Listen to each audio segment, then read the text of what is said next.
It's supposed to be. Hi there, hello, good evening, and welcome back to The Shadows We Fear. No, it's not. This is Immersive Realms. This is the game The Shadows We Fear. I am your ever-loving host, Can we just cut stream, please? Hang on, let's run it back. Run it back. Here we go. Here we go.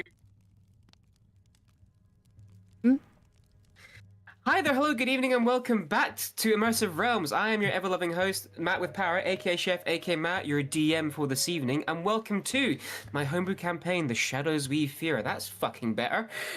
Joining me tonight, as always, are my lovely players here on Immersive Realms, and as per usual, we're going to throw it over to our good buddy Andy for any updates. We've been going for a while, so Andy, what's fuck's happening? The fuck is happening in the news? Anyway, sorry. Just to let you all know, we will be going bi-weekly with Shadows We Fear now, to give our DM a little bit of a rest, a little bit of time to prepare, give ourselves a little bit of time to not be burnt out.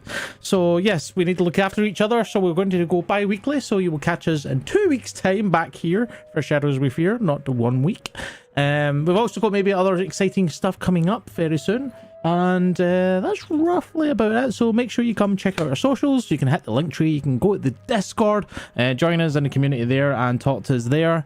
And yeah, I think that's all I've got for you just now. So I will throw it back to you, Matt. I am not throwing you a D4 this time. I will throw you a D6. I never found that D4 in the end. You missed the D6. Yeah, it's gone. Oh fuck, well, that's just gone missing, hasn't it? And my D6 is gone. I don't know where that went. Actual D6 is gone. But in that case, then let me get one thing queued up here that I actually forgot to do, which is crucial to tonight's episode. So bear with me 2 seconds. Make some small talk, please, amongst your damn selves. Fucking Wii music again, isn't it? It's not the fucking Wii music, I promise. Okay. Pre-game rituals are done. I don't trust him. I think he's legal. We're going to be accosted by Matt. Hi, Ali. There's your wifey.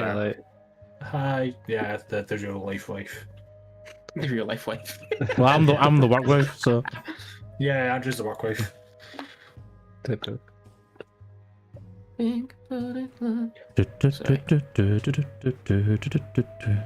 hear how that's stuck in my head now. Thank you very much, Matt. You're very welcome, buddy. Glad I could help. God, I'm really terrible. I lined up everything else but this one thing, and I need it just now. I'm so sorry. Oh god, we can tell we've been off for a minute, can't you? I'm gonna say best. We're rusty. That's the one thing he's forgotten. So it is mute. It's not the music. It's one specific piece of music. One specific piece. I don't believe you. Well, I suppose while we're doing this, I'd like to shout out the people that has subbed today with their sub primes, or just sub straight up, which is Mad with Power for 20 months, which I don't understand because I'm only at 15. And then Jack here goes Malone, which is where are you? You're up there somewhere. You've subbed for 16. How am I only 15? It makes no sense. You know, some people just ain't loyal. Cry about lizard gif, as I said earlier. Yeah, fair. Lizard. And we also had a new follower, which MadMaz94. So thank you very much for tuning in. I hope you're watching today and enjoy whatever nonsense Matt's about to throw at us. I've got the music ready. Okay, let's do the thing. Okay, we're just gonna go. Ash falls from the sky like a twisted snow, creating a blanket of grey that drapes across the surrounding landscape, burying the debris and ruin scattered across the floor. From the thick stones that once stood as a tall and mighty wall, a defensive one at that, now lay strewn across the ground. Alongside the massive stones are swords and shields that were used to defend it. Clutching these weapons are bodies and limbs. The Ash doesn't care. The Ash buries all. The petrified eyes of a fallen soldier stare up at the sky, the last expression of terror across their eyes, wide in shock. Once sea blue eyes are now a light grey. The reflection in these dead eyes show the gigantic figure that blocks out the sun above them. On all fours, a large skeletal creature looms above them, these little thin bone hands reaching down to scoop up the body from its place in the ashen floor, revealing a perfect outline of where the figure had once laid. It doesn't last, as the dead eyes unknowingly bear witness to the horror of hundreds of little sharp clawed fingers reaching out from the belly of this looming skeletal creature and rip through the skin and tissue of the body. The outline of the ash is swiftly soaked in crimson and viscera, Nothing else is dropped. The freshly stripped and exposed bones brought inside the largest creature's form as it slowly stomps off into the distance. And still, the ash falls. Brushing some of it off their cloak, a figure looks out over the horizon. They sit at the edge of the portion of this defensive wall that's been shattered, a large gaping hole of weakness that let the evil cascade through like a fierce waterfall of decay. They sit upon one of the few standing portions, allowing them to see over the distance in the horizon. They look towards the east. They aren't sure where exactly, but somewhere in that direction are the remnants of home. There's a twist in their stomach, thinking of what might have happened there. Did anyone survive? Did they fight hard or die easily? What would have happened if all was different? What could have been? Before they can seep too deep into thought, the sound of approaching footfalls drawing closer snap their focus back to the present and what is. The newcomer stops a short bit away, and announces from under his helm, "I've been told we are now totally in control of this place. No threats on this island can hope to push us out from within." They keep staring out into the distance, quiet and unresponsive. The newcomer edges slightly closer. "Do you ever stop to think about what could have been?" he asks. This question prompts them to turn around and look at him. The battered and scorched armor, the deep purples and blues with the gold trims that make it up, a half cloak over the shoulder with tattered edges, and a very large and fierce-looking battle axe in one hand. To answer his question, they simply nod. "You're not alone there," he says. He swings one leg over the wall to take a seat next to them. "What if I was never found and chosen by her? What if I was just left to be as I was, not to have my destiny meddled and played with like a child's toy? Or what if I wasn't made this way? What if she blinded me further? She probably now wishes she did." After that joke, a small silence falls over them. As that does, though, the ash still falls, resting on their shoulders. They look back towards him, tearing their eyes away from the ruined horizon as he stands up. "This is nearly over soon. Soon, they will need to respond," he says, pointing up towards the overcast grey sky. "And when they do, you will get the justice and revenge I promised you all those years ago. You've not let me down once, Hex Warbreaker. I will not do the same for you." The final say walks away in the direction that he came from, leaving Hex alone with her thoughts. It's true. He hasn't let her down yet. So soon, so very soon, she will have her destiny realized. The debt she is owed shall be settled, one way or another, and no one will stop her. So, last we left off, the party made their way back to the Rising Shire Palace in the heart of Pavmar, the capital of Lorenthal. The last few days saw the group faced with numerous challenges, like taking down a very powerful beholder, in the process rescuing Lavender's mother, the current leader of the Secretive Creed of Creation Guild, who in turn caused the citywide arcane blackout, which the party had to resolve with haste. And on top of all of that, threats of war coming from the oceans loomed high, as did tensions. Not that that stopped at least one of your party members from finding love with a surprise person, but when you're defenders of the throne, this just seems to be a normal week for everybody. You've taken a day to gather your things and get ready for the trip ahead. Before we set off, then, as the new dawn breaks, you've had a day's rest. We'll say, with us being off road this time, we'll say you guys have a day's rest. If you want to do anything before we progress the story forward, of course, by all means. No? Nope. Fantastic. Oop. Elio's just helping to train his agents and spend time with his family in that time. Fantastic. You just take the downtime to, again, probably during the daytime, spend time with friends, family, and loved ones. You sort of say they're Elena, your mother, and the like of that. And then during the late evenings, early hours of the morning, you spend your time in the shadows, teaching them how to move like the shadows that you find yourself sitting in, training them up for what's to come, important roles that lay ahead, and duties that must be done. But with all that aside, then the rest of you taking a day to, again, reflect, get ready, and brace yourself what may lay ahead. The road to Brazenfort, if I'm not mistaken, lays open and waiting for you.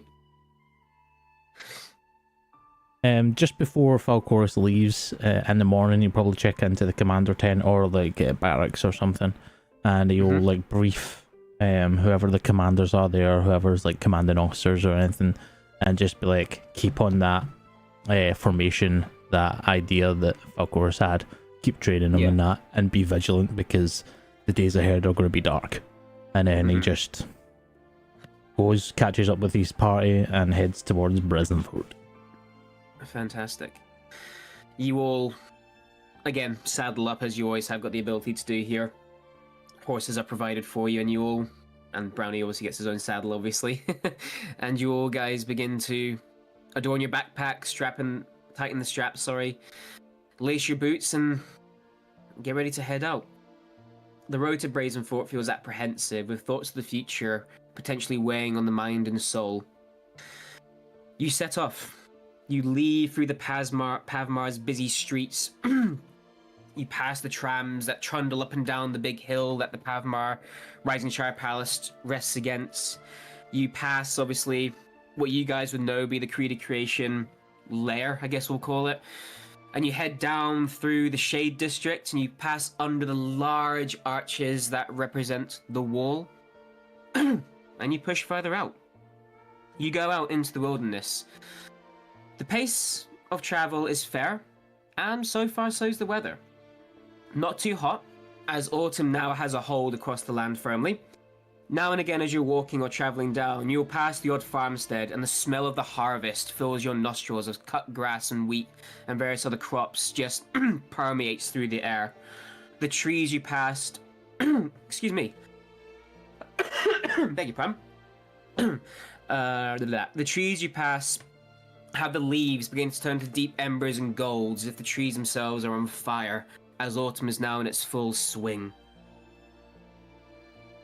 Is there anything whilst we're travelling that you guys would like to do?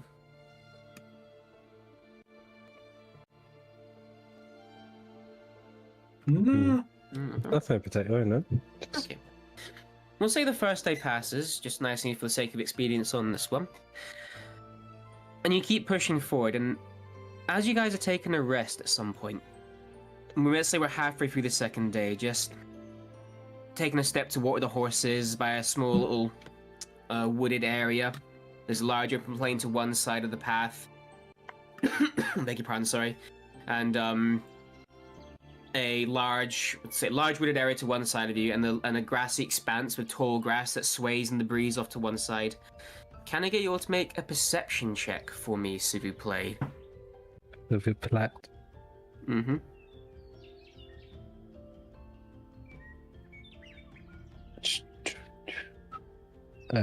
Dirty 20.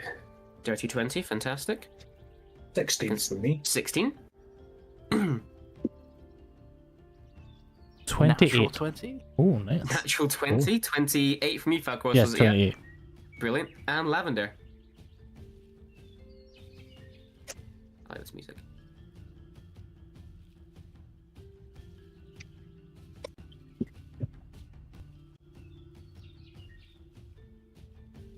That's a nice moment.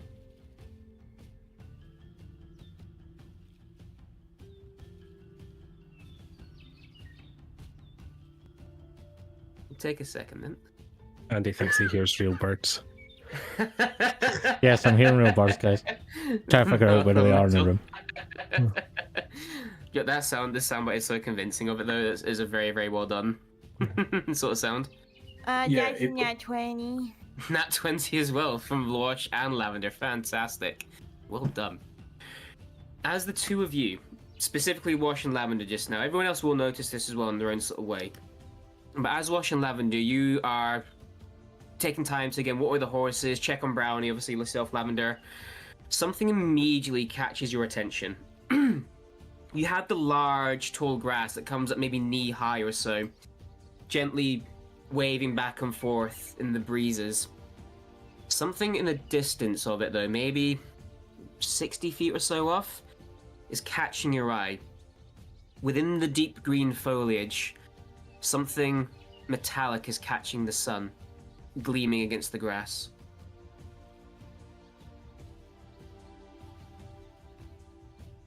Wash will move to put something between him, like cover. Just instinctually. Okay. Just point it out. Just And the rest of with you, a- now it's been... Oh, sorry. I think just like a simple, sort of subtle, sort of like look over there. Mm-hmm. And sure enough, as all of your attention is brought by Lavender and Wash, especially Wash nodding, and you get all, and without needing to, like, squint or, like, take a second to, where is he pointing at? Immediately see again in this foliage as it waves back and forth. It's definitely something metallic that glistens and catches the sunlight. Stationary, moving. Yeah. With a 28, I will say, seems to be stationary. Of Is course. it in the grass, as in like it's lying down, or is it like standing up above the grass? It's sort of like, it seems to be like maybe level with the grass itself sort of thing. It's when the grass sort of waves and parts odd little bit when the strands of grass and the blades of grass move away, the light then catches these little glimmers of this metallic thing. It's not a tall thing, whatever it is. It doesn't go above the grass. Of course, we'll summon a sword, and then I'll wade in to the grass and start heading towards it. If it's stationary and doesn't move, he'll keep his eyes on it as he's going. If it doesn't move, then he's not going to like stealthily. He's just going to walk up to it. Yeah. While Falcourse is doing that, can I make another perception check? Mm-hmm. Okay, I want to see if this is like an item being left in the open to maybe lure someone in, as if it's a trap. Okay. If you want to Okay. see if it's a trap, you can maybe like an insight check or investigation check to see if you can see anything like a setup do- or an ambush point, if that makes sense. Yeah, I'll do investigation. Is there anything nearby it, like a tree or bush or mountain or a rock or anything like that? You have again got this item is again in the grass to your left. If you're looking up the path to the north, let's say for argument's sake, one half of the other one there. The left-hand side, when you look off, is this large green field of wild grass, and behind you is a small woodland area. So there are plenty of trees and hidey places and that sort of stuff. Okay, sorry, Jack. Sorry. As Aurelian's going, can I get a dart to go with him, but go into the stealth mode? Yep, absolutely. You can make a stealth check for her, please, if that's okay. And go to So your I stealth use check. mine or just a flat Use 20? yours. Yeah, because I don't have a statue Yeah. for her. No worries. Use. Do you have the one for a displacer beast? I don't. No problem. Just use I yours can then. try and That's find fine. it. So go it to is your. a 15 for 24, so I'm so bad tonight. No, that's okay. Don't worry, don't worry. Oh, perfect. Rust. And Ghost, your investigation check. 30. 30. Could be a good ambush spot.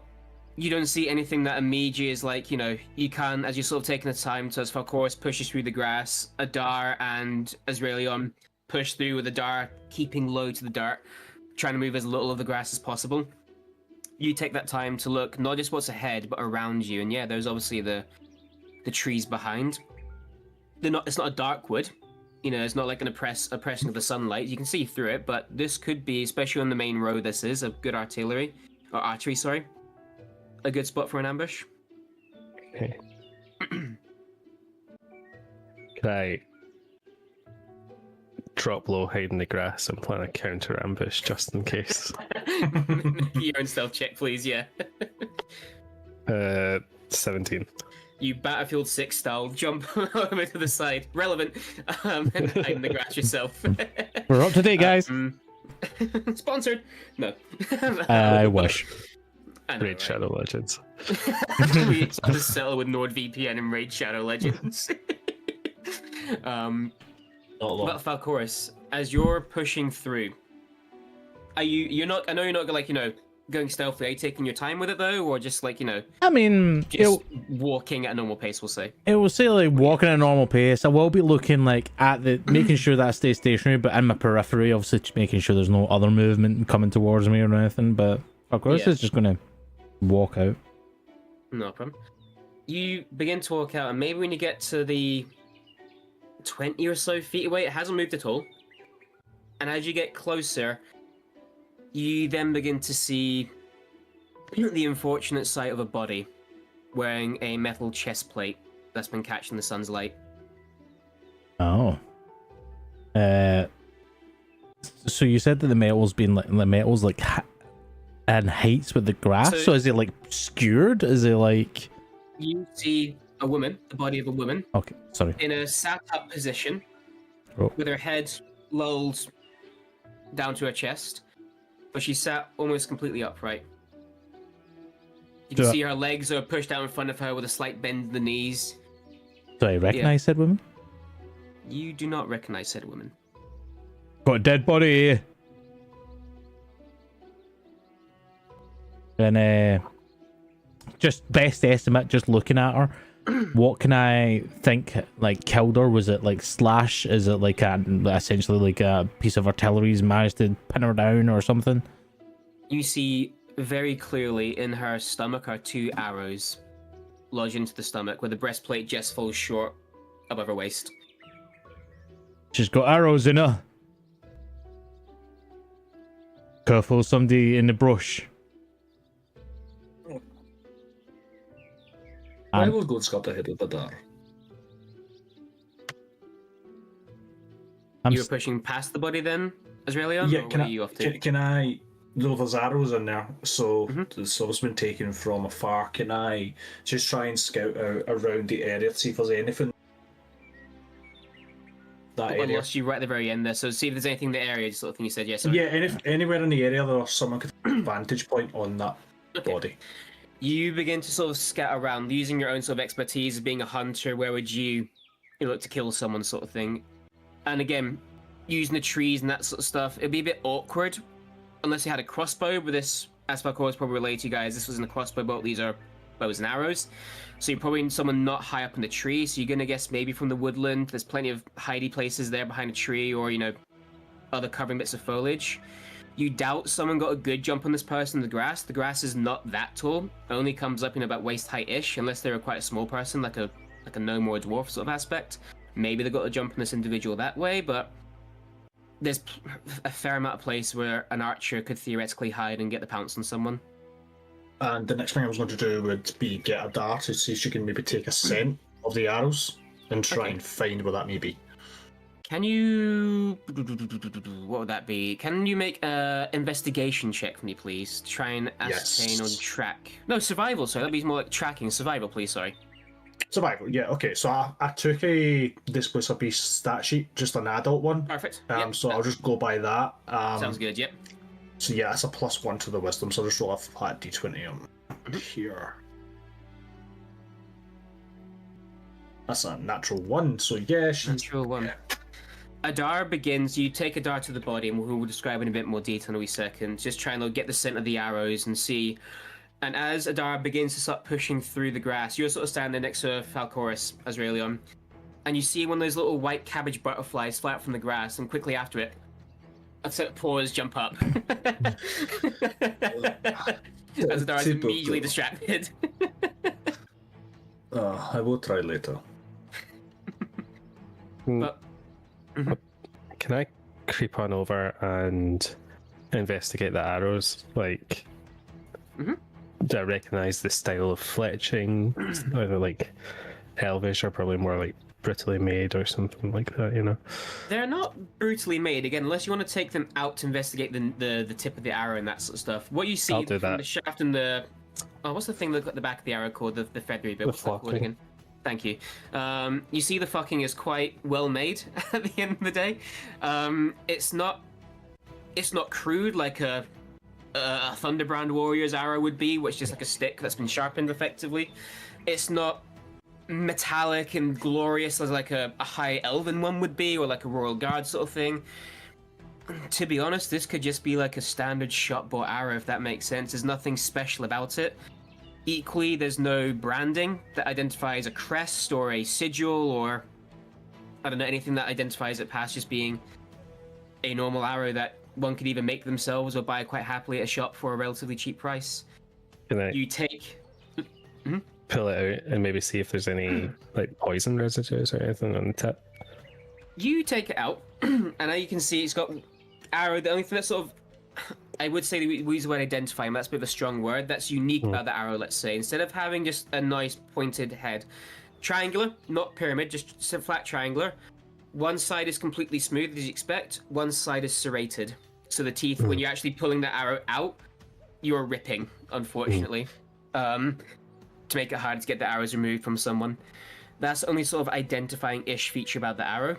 Looking over it, though, doesn't seem to be poisoned. You know, work in the guild you worked in, that sort of stuff. No. Even though you personally didn't see to these sort of things, the guild did do killings, and poison was a favourite. This doesn't seem to bear that mark. Does the armor have any sort of identifying marks? Well, it's quite a few things. We'll describe the scene in front of you as well. Maybe sets the idea of this. You see the woman before you. Again, wearing this breastplate. She's perhaps in her mid-30s, human. She's got brown, almost black hair that is shaved down to the scalp on one side, and the other side flows over down her shoulder. The shaved sides reveal some floral flowing like tattoos that start up here, go down either side of her ear, down across the back behind the ear onto the cheek, down the neck, and then disappears below her collar. Excuse me. You can see she's got pale skin, which is cold to the touch if you do. You see these two arrows, well now one, that is lodged in her stomach. She's positioned in the way that would indicate she maybe wasn't killed on impact. She sits, we sort of say, upright. Her legs out in front of her, slightly bent at the knee. One arm is laying over her stomach, below where the arrows have hit her. The other arm just lays limp at her side with the fist closed. What is it? The breastplate itself, again, it's not the most well-made breastplate. It's either old and passed down or just not been looked after that well. And it does have some symbols across it. Can I get you all to make a religion check for me, please? Religion. Flat 10. Flat 10? 14. 12. 14? 12? 19. 19?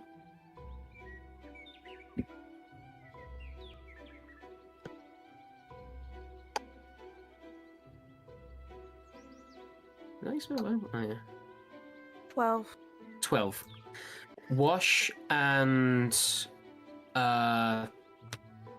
Hilariel, sorry. You two recognize the symbol. It is an older symbol of the Wild Mother.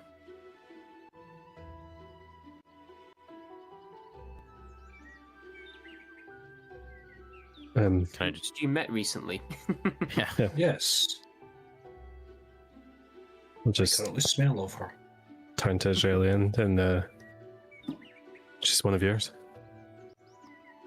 It's an older symbol, but yeah. What do you mean one of mine? She looks about the same age as me. Oh. Wild Mother devotee, one of yours. I don't recognize that symbol.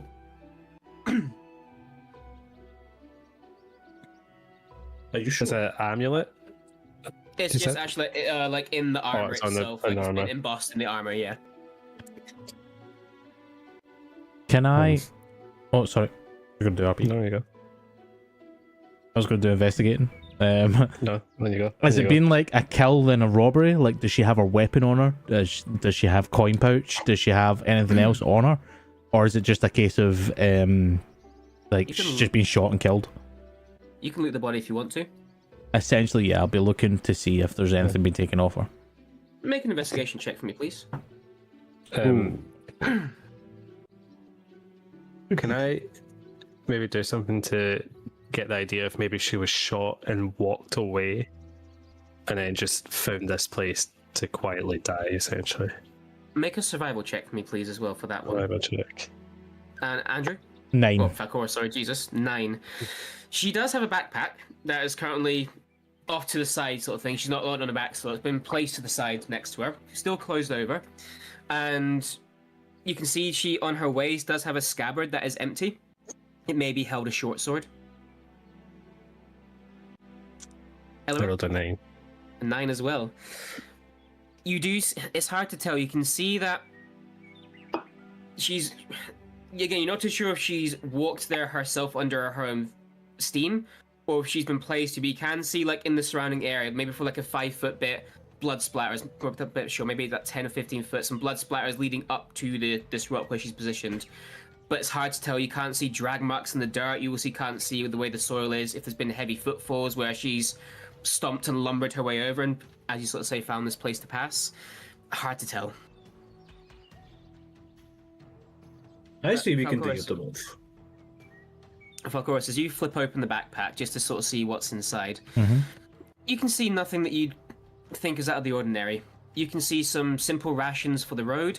Mm-hmm. You can see there's a bedroll, very worn, not worn, so very well used bedroll, and other traveling essentials. There is a coin pouch. You open it up and see it has 11 gold and 3 silver. And inside the pouch is a small handwritten note, which simply reads, "Don't spend all at once, sweetheart." There's a slightly blunt dagger. Some worn prayer beads. Worn is in, like, older prayer beads. Mhm. Again, to the Wild Mother. Same elder symbol that's on the breastplate. It's not a modern one. And there's also a letter written on more traditional parchment, or like old style paper sort of thing, for lack of a better term. Not what you guys would use normally in the high courts, especially. Like an older style making paper. There is only a few words on it. I'll put it in the chat as well in 2 seconds, obviously. It reads, "To-do list. Travel to the west. Meet with the clan. Do the rite of nature. Get the sap. Stop by Brazen Fort for some supplies. Dance with my darling again. All are crossed out but the last 2.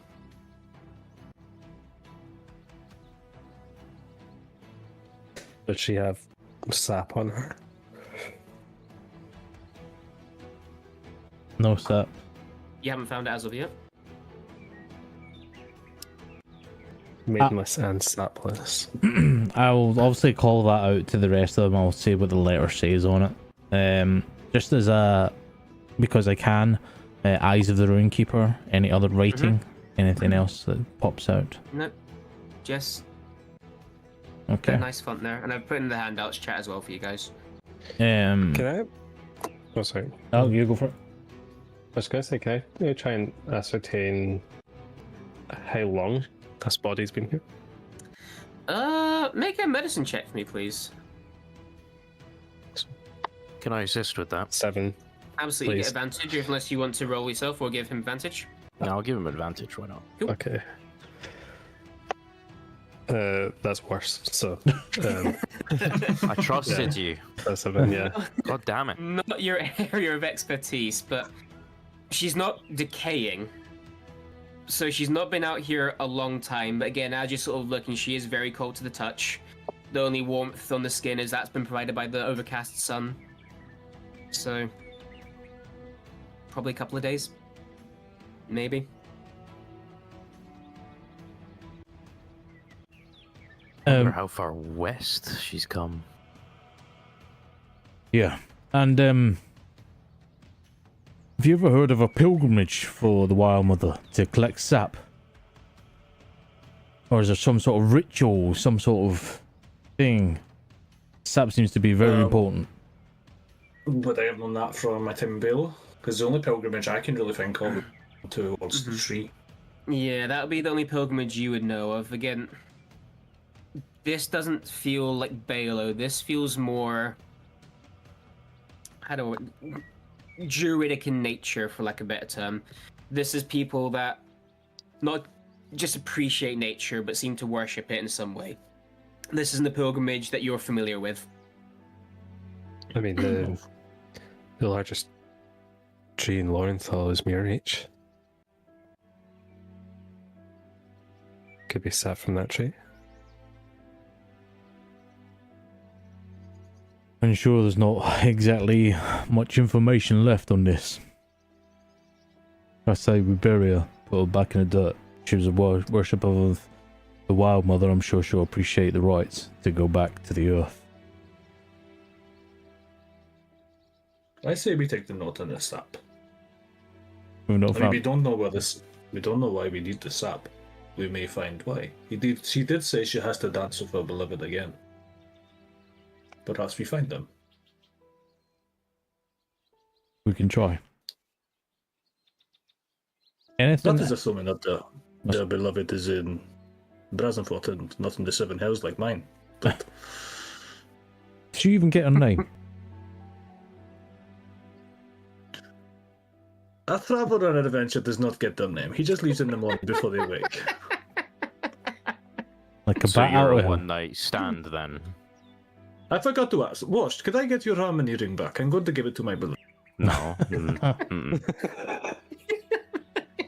The fucking Harmony Collection, one episode in, maybe. See, going through the So bad. backpack, anything that would say what her name is, any sort of names, any sort of initials, even. Make another investigation check for me, please, but looking for this specific thing. Plus 3, isn't that? Yeah. So that's 16. You go through, and as you sort of turn items over and over, the only thing that sort of identifies anything is on the coin pouch, where there was the money and the little handwritten note in that one there. Is actually embroidered in the coin pouch itself is letter G for golf. That's all that's there.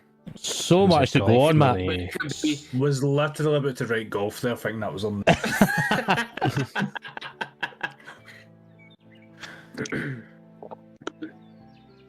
All right, G. Does anyone have a shovel?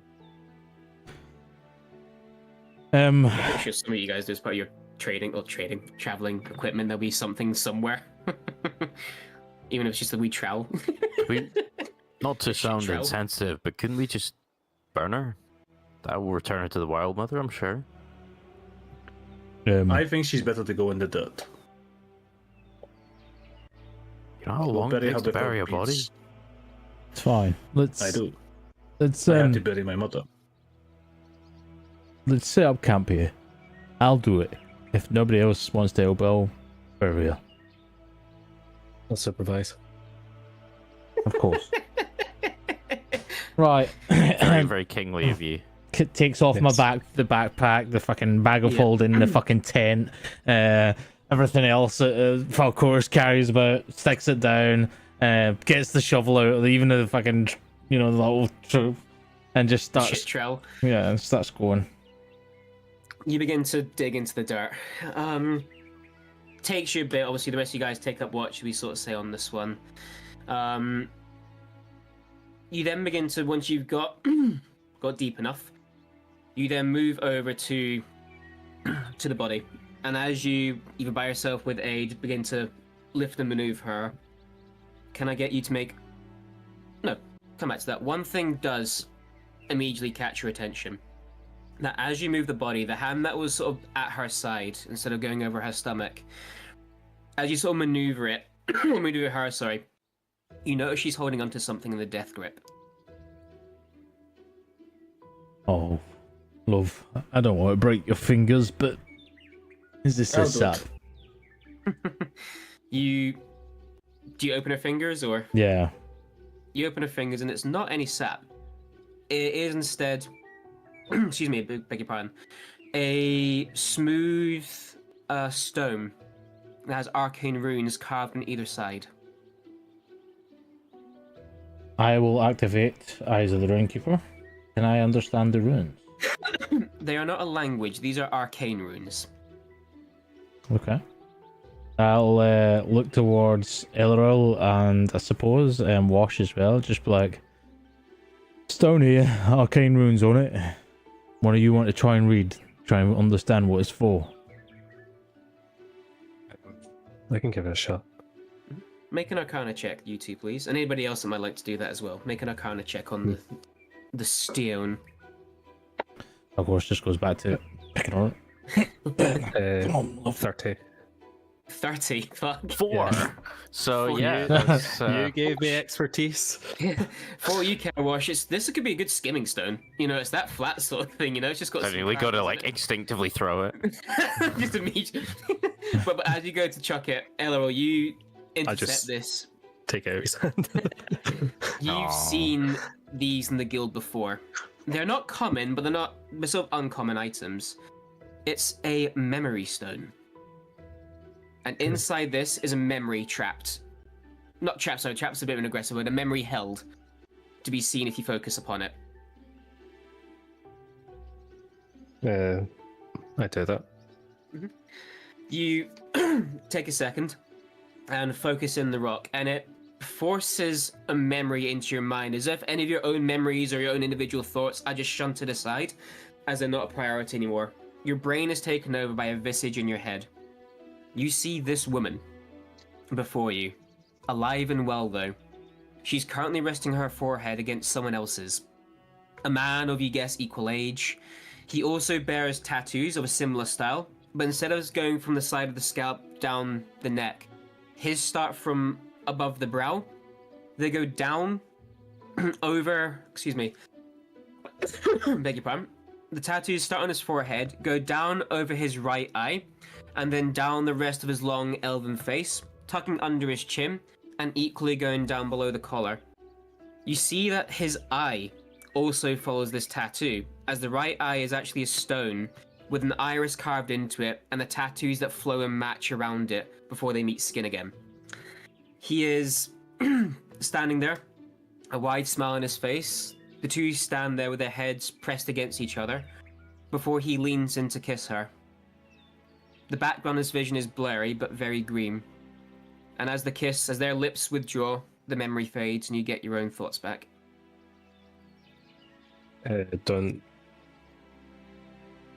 Don't suppose I recognize this person.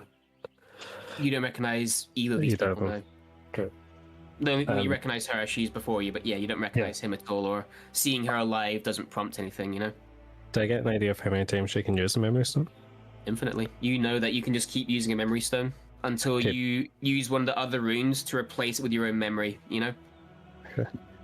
It's a memory stone. You can Did you see anything in the memory that you may recognize, like a building or a statue or a structure? you know, I've seen I think I've seen things in the Bresenfort brothels. No. This makes you think differently of. I am a taken man, I cannot go to Brazil for brothels. Take it, man.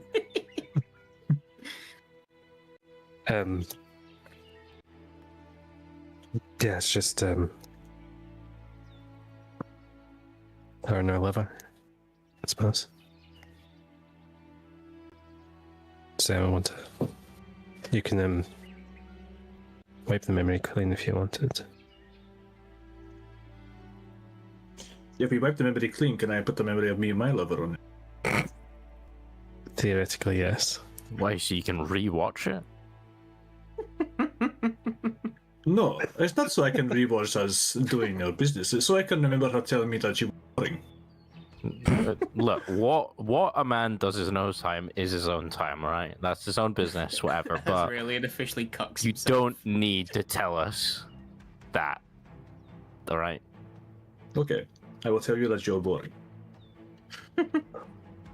Falcorus pops up from the grave that his dog with the body in it now and just goes, Well, no, we'll come to you in 2 seconds. but yeah, okay, there you go. fair enough. The body's not in it yet, but Falcorus is carrying the Yeah, body but to the yeah. grave. just keep a hold of it. We might come across a lover, and in that way we can pass it on. As you Not struck. I'll go down to my knees and try and gently Can I put give her you in. some? Can I give you some Israeli inspiration for like the grave that you dug and that? Just like good job, Falcoris. golf clap. Oh, Falcoris, as you go to lay the body down gently Yes, in the earth, gently, not just. Oof. as you have been maneuvering her though, you lay the body down. Something has come out from under the breastplate. She's wearing a necklace. You see this necklace is made of a woven material of some sort, like maybe vines or something similar, but preserved so they won't rot or decay away. At the end of it is a very small vial containing a liquid of some sort. Oh shit! I think I found the sap. I'll get the necklace off, or I'll put it to the side. I'll finish laying her to rest. And before I start obviously putting the dirt back on, I'll hand it over to I'll just give it to Elrol and Elrol, since you've got the memory stone. you're really bad at looting. What? You're really bad at looting. You missed like half of the things on her. It's not my 40. I don't sit and loot people. Just think of all the stuff we've missed out on because of you. All right, Prince of Thieves. Fucking hell. And then I'll go back to. Do I get an idea that this vial is magical? And also, does it look like sap? Is it orange? It looks like sap. Make a nature check or arcana check if you want to see if it's magical, and anybody else can do this also. Would much prefer to do Arcana. And that's a natural 20. Okay. For what? 100? Or a 32. See, I was gonna roll, but I'm alright. You can ascertain, yes, this is sap. And yes, it is magical. Magical sap. It's only a small vial, maybe about 50 ml of it. If 50 ml is a small vial, I don't know what small is these days. It will get through our airport security, it's that small, let's say that. Inflation. If we can get through airport security, if you can fit it somewhere. We do not endorse. So I've heard. Yep. Did I pack that bag myself? I don't know anymore. So what do we do? Do we try and find person for that was the partner who needs the sap?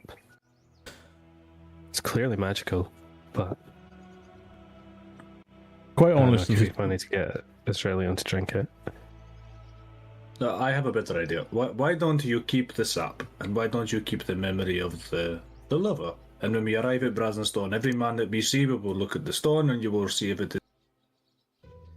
Okay, I'll. And you did say that they have that tattoo, so Yeah. it is a very distinguished mark. He also does have a stone eye with a tattoo engraved in it as well, so... Yeah. might switch that out though. Oh, he could do, yeah. Aye. Oh yeah, I'll. Fucking rocket over here. Need that man's leg. I'm getting that arm. Pocket the memory stone and then I'll wear that amulet sap and then tuck it in underneath my armor. Perfect. I know you're not one to have qualms about the dead, but that did just come off a dead person's body. I'll just say, just mention it. Maybe put it in your pocket for at least 5 minutes. I mean, this armor also came from a dead person. Yeah, but like after 5 minutes, and you killed him, so Yeah, right? but that body's clearly been dead for a couple of days, though. Well, I mean, that's spoils. I don't know.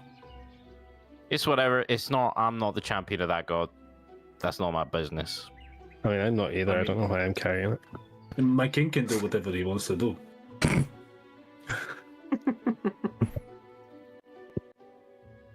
Okay, shall we? You getting on okay there, Falcors?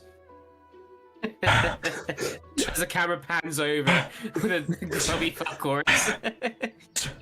You can do it.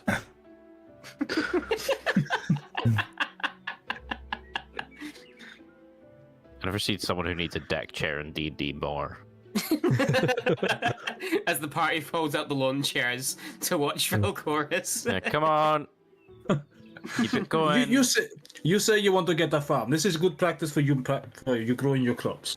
Maybe if you don't stumble over those words, we'd be here a little bit longer. Come help me, somebody! I'm sorry, Falcors. I'm sorry. I'm a little tired from my previous nights. You wanted to bury him. I said burn him. But, you know, you want to bury him. Yeah, because it's the right thing. There's nothing wrong with burial. But there's also nothing wrong with burning a corpse. I think this is better for her. Right. Your call. A little bit You're more the one who's to got to dig it.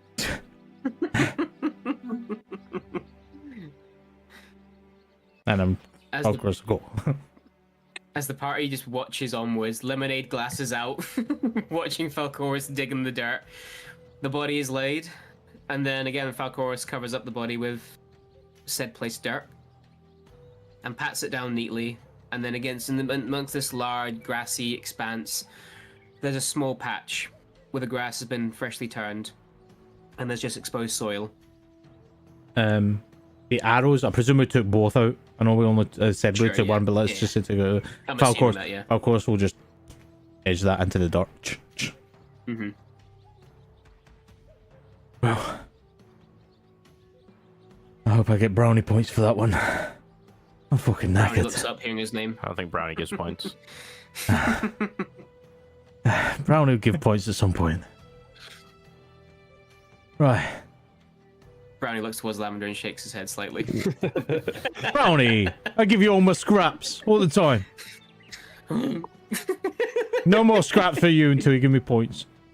Brownie inserts the cry about it lizard gif. So, rest up. Head on out. Alright. If Falcors will literally just like pitch the tent. Probably everybody watches them. You're doing great. Keep it up. It's good to have a lackey, isn't it? I'm gonna kill you all. Remember, don't bend over with your legs. Yeah, use your back. I'm gonna kill you all. It's Use your back. it's kill you all. When he eventually gets it up, This is the he'll next just go before in lifting was officially like practiced. and collapse into his bed and sleep. Perfect. Not a problem at all. The rest of you, I take you're all gonna finish off your glasses of cold lemonade, watching Falcors assemble the tent, and then equally go find rest for the night. It's probably early doors. This part is probably about 5 o'clock in the evening, sort of thing. It's a bit early to go to bed, but it's a bit early, late in the day to also keep moving down the road further, sort of thing. Is it getting dark? In the autumn, it's probably getting dark within the next hour or so. Okay, within the next hour or so, can I go and try and do some training with Adar? Sure. In the tall grass, or if there's any sort of wooded area, go in there just to see if she can catch anything, whether it be a rabbit or something Yeah. small. Cool. No problem. Make another animal check or animal handling check for me, please. See if she can pounce, stalk, and kill. All the way around. 13. You know what I mean? 13. She catches a small little rabbit. It takes her a couple of tries. Don't get me wrong. It's not the same rabbit that she tried to get at the beginning, but she eventually does catch one. And I will skin that, and I'll take it back, and I'll get Falcoris to cook it, and then I'll feed it to Adar. Falcors is Wakey, fucking wakey. sleeping. Yeah, do you I'll think- take it back. I'll take it back to the tent, Well- and I'll cook it. By just dropping the rabbit on Falcoris' bed. Falcor still sleeps. I'll make his own rabbit soup. Make a lovely little rabbit soup. As the night draws in, though, and banter is had, and an evening is shared with one another, and a delicious stew is had, you all begin to go to bed one by one. Is anybody taking watches at all, or I'll cast alarm. cast alarm? Perfect. Not a problem at all. Wash can take a watch at some point as well. Perfect.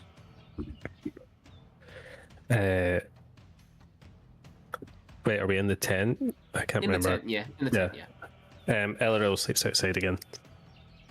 Oh, okay. Not a problem at all. Just watch. Fuck. All right. So, we have Wash taking a watch. Alarm is cast around the perimeter of the tent as per the standard practice now.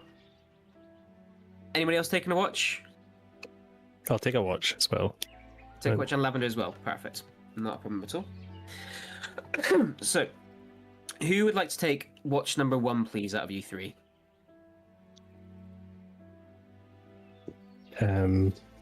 Sure, I'll do it.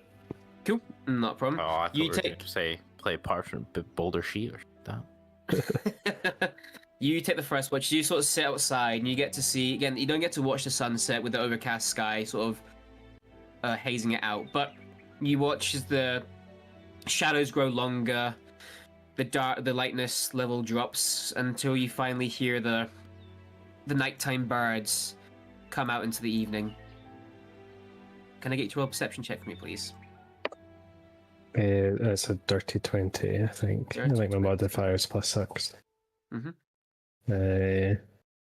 Perception. Yeah, dirty 20. Dirty 20.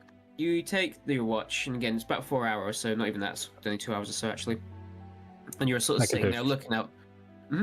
I could do 4 hours. Oh, you fucking elf I'll bullshit. need 4 hours Um, to meditate. You take your time, though, and just, relax and unwind.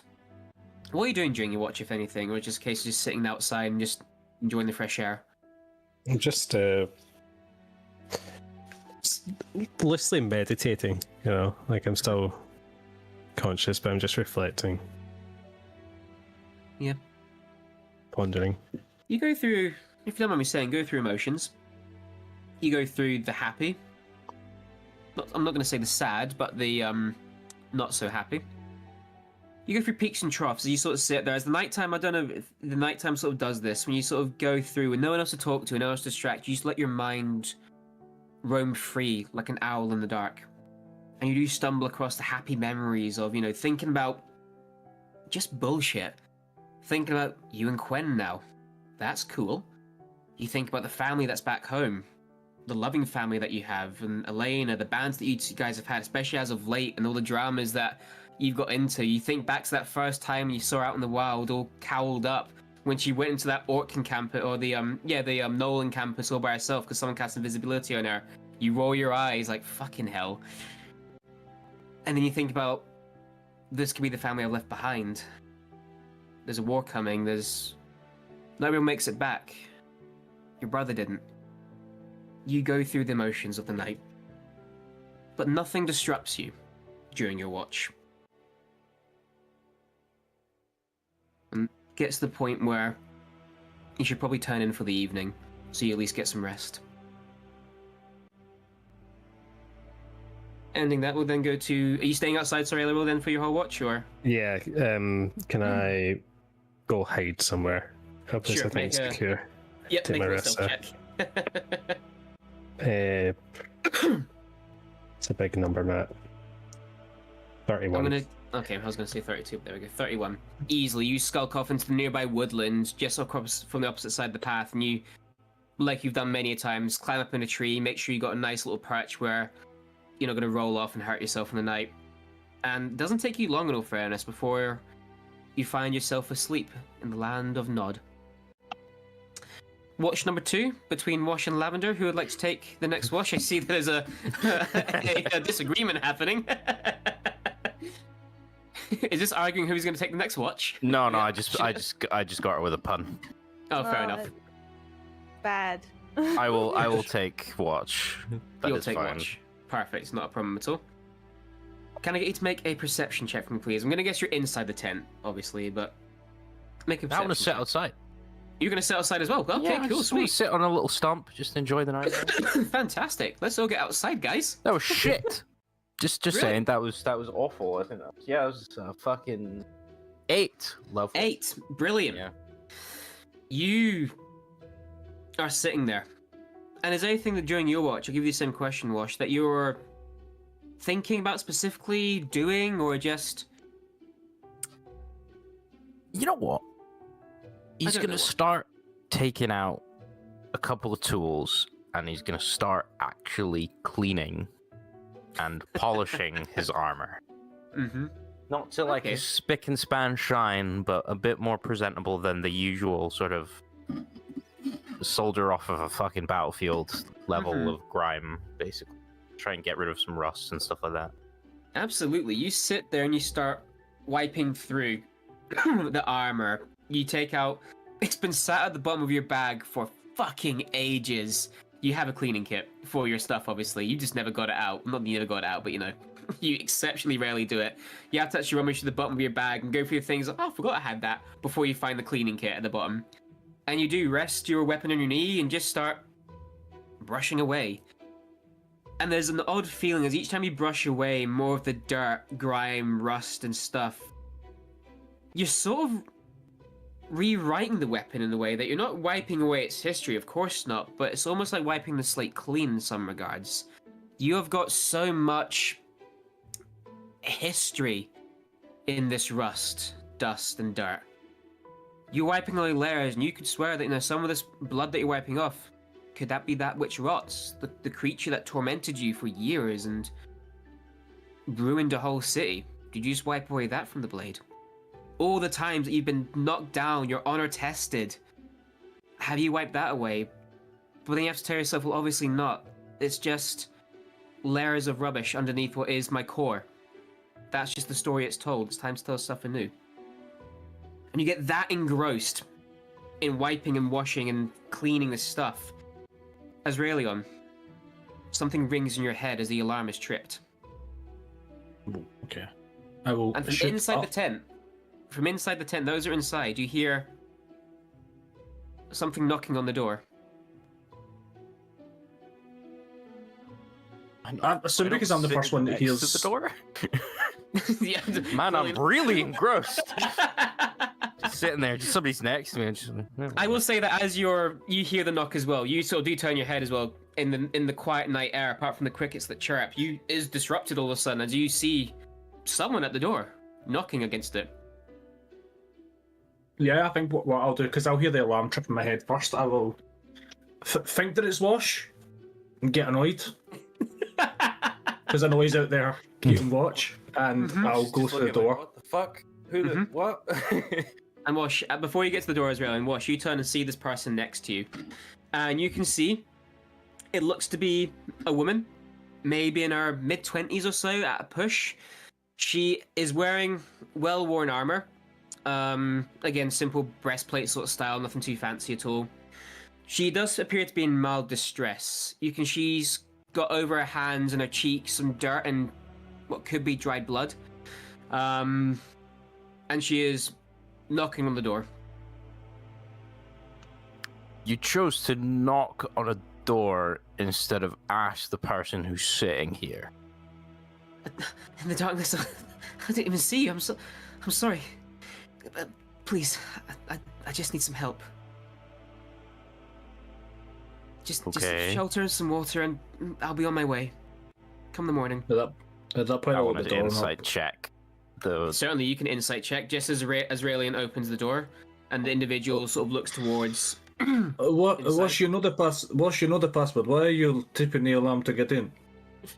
No. He's just, like point his warhammer, just like kind of. No, I didn't knock. It was her. That Someone's was knocking on the front. 17, by the way.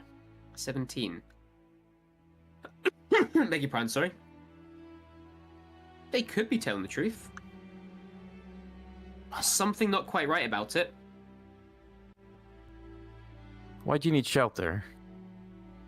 I've been on the road, and early this afternoon before the sunset, I was going through some of the woods and I got set upon by some wolves. I just need a space where I can feel safe to water and tend to myself. Please, I'll be gone come the morning.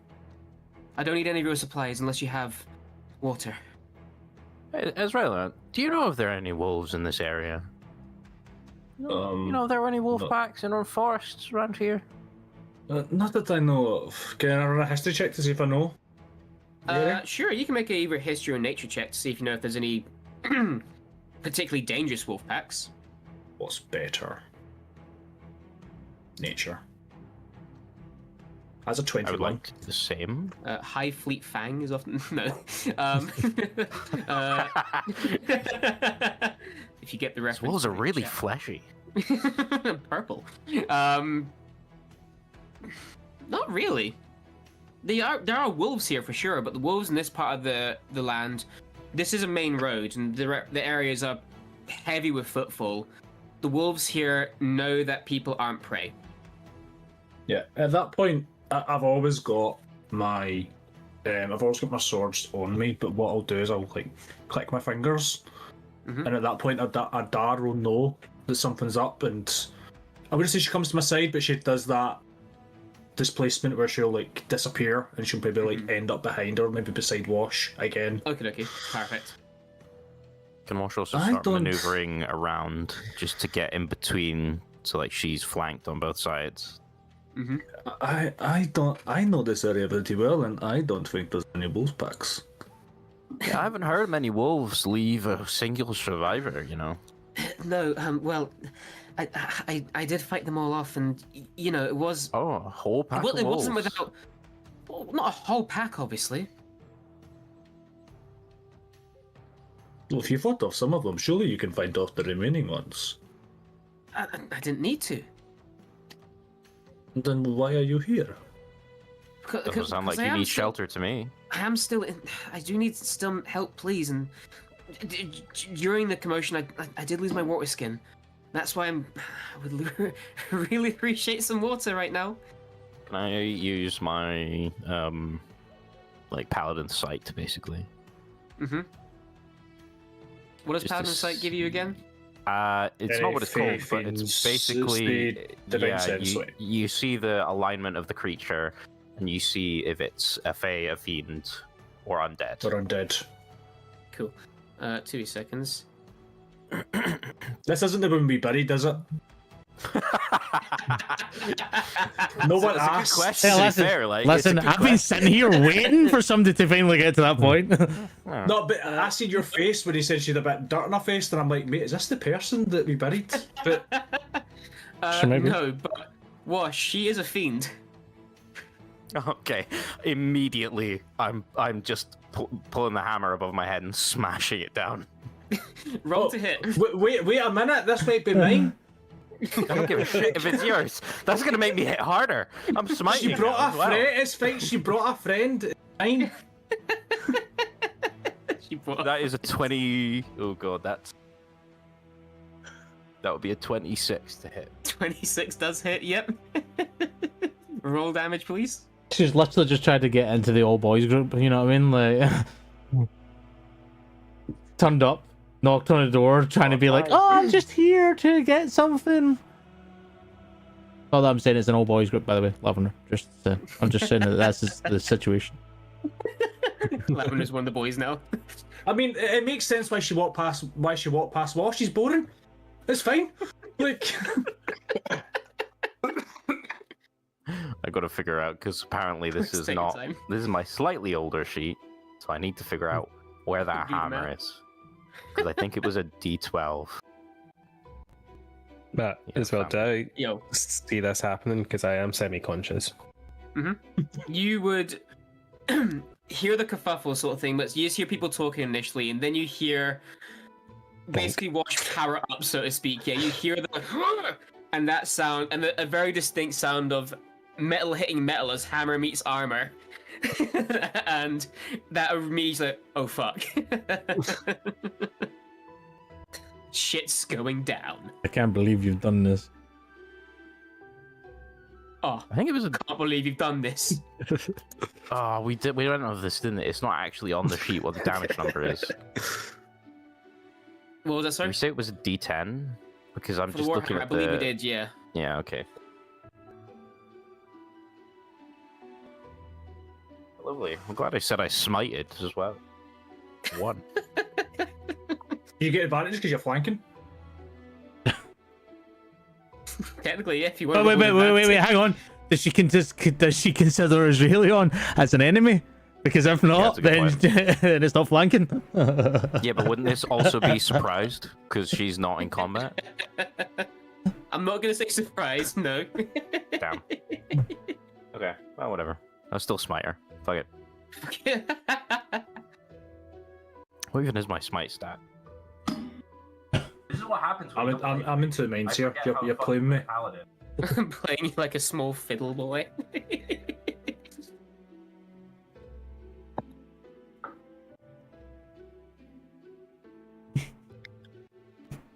Okay, so that is 8 normal damage, Cool. and then 11 radiant damage. Brilliant, which for her hurts more. Yeah, 22. Yeah. Kills your girlfriend.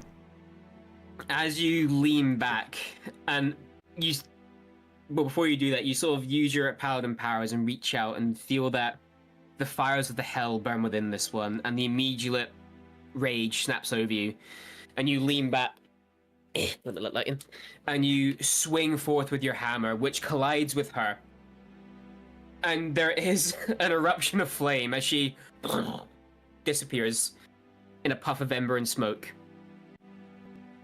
And I say sorry under my breath. Just spits at the charred circle. My baby! From behind you, Israelion, you feel a blast of warmth as Orlithia reemerges from behind you. That's something that's getting written down. And she looks past you, Israelion, looks towards Wash as she rubs her chin. Not so boring after all, darling. Last time you decided to fucking appear, I said I'd kill you the next time I saw you.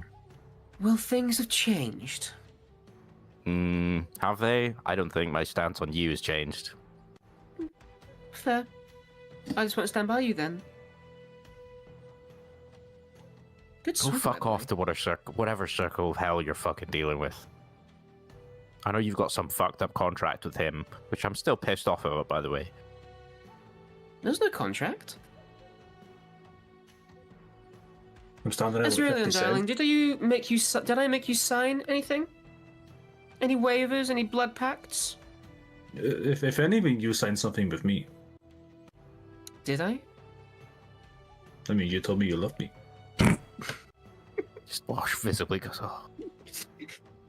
Even she just sort of pauses, biting her lower lip a little bit, not in a sexy way, but in a huh sort of way. Ah, that's good. That freeze! Oh. Nope, you back? Yeah, it froze. Oh. Oh, sorry. I think it was just yourself there. But yeah, she bites her lip in not in a sexy way, but in a huh sort of way when you say that. No. Yes. Laugh audibly. You Wash will laugh. But that. You just said you loved me. Did you think I implied it? I thought we were going to have little tieflings spawn and run the woods. I'm not saying it's up to question, but you're jumping the gun a little bit. All I know is you came to me. You wanted my contract. You gave me my nice new clothes.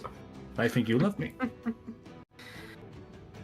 Well, putting that aside, I was looking to come find you. Then why did you not just come to my room? Why did you have to walk past the Borymon? Because your tent doesn't let me in. There's Interesting. enchantments and such that I can't just enter it. You could have just chapped the door and said, Regilion, let me in, please. I don't want to be outside. Yes, I could have done it, and then I suppose I would skip the facade and I would have got smacked either way, in all fairness. Mm-hmm. Fun. What's life without a little bit of butt fuckery? Wash is just slightly twirling his My bedroom is up that way if that is your pleasure tonight. Not when your friends are so close. Doesn't feel right doing that when they know I'm in the room. Then why are you here? About what we mentioned the other night, which all of you, I guess, can hear this, obviously. All of you here, by the way, I know that only a few are, but I'm going to guess, obviously, Elor's probably run up to see this. Wash Peanut up. gallery. Falcorus and Lavender, are you? Falcorus probably opens his door and just goes, "Want to keep the fucking noise down," and then shuts the fucking door again and goes back to sleep. He's in a bad Hello. mood. He had to dig a hole today. Wouldn't have broken stealth and is observing from afar. Mm-hmm. Lavender? I mean, I assume I was getting up to get on to watching it soon anyway. Fair enough, yes. You're probably sort of stretching your arms and hearing this commotion in the main lobby. Sort of come out to see someone that you've never seen before standing in the room. But again, she is obviously a devil in nature. The red skin, scantily dressed, large chesticles. Yeah, Orlithia is there before you all. I'm sorry you lost me at large.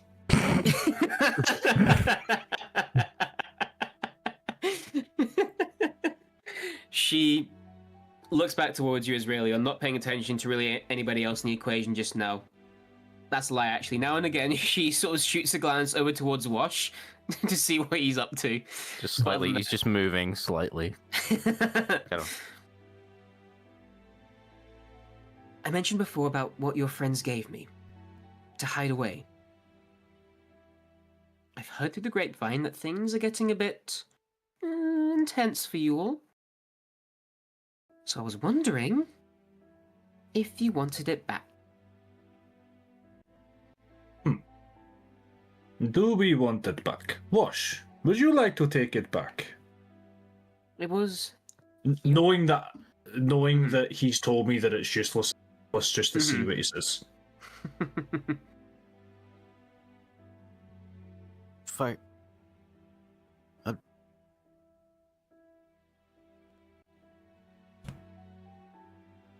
I'm not fucking arsed, if I'm honest. I'd rather this dickhead just left, honestly. Sure. I have a better idea. How about you keep the weapon? But how is your standings in the Seven Hells? Not to embarrass myself, but not the highest. Do you have power not a that you surprise. can... Shut up. Do you...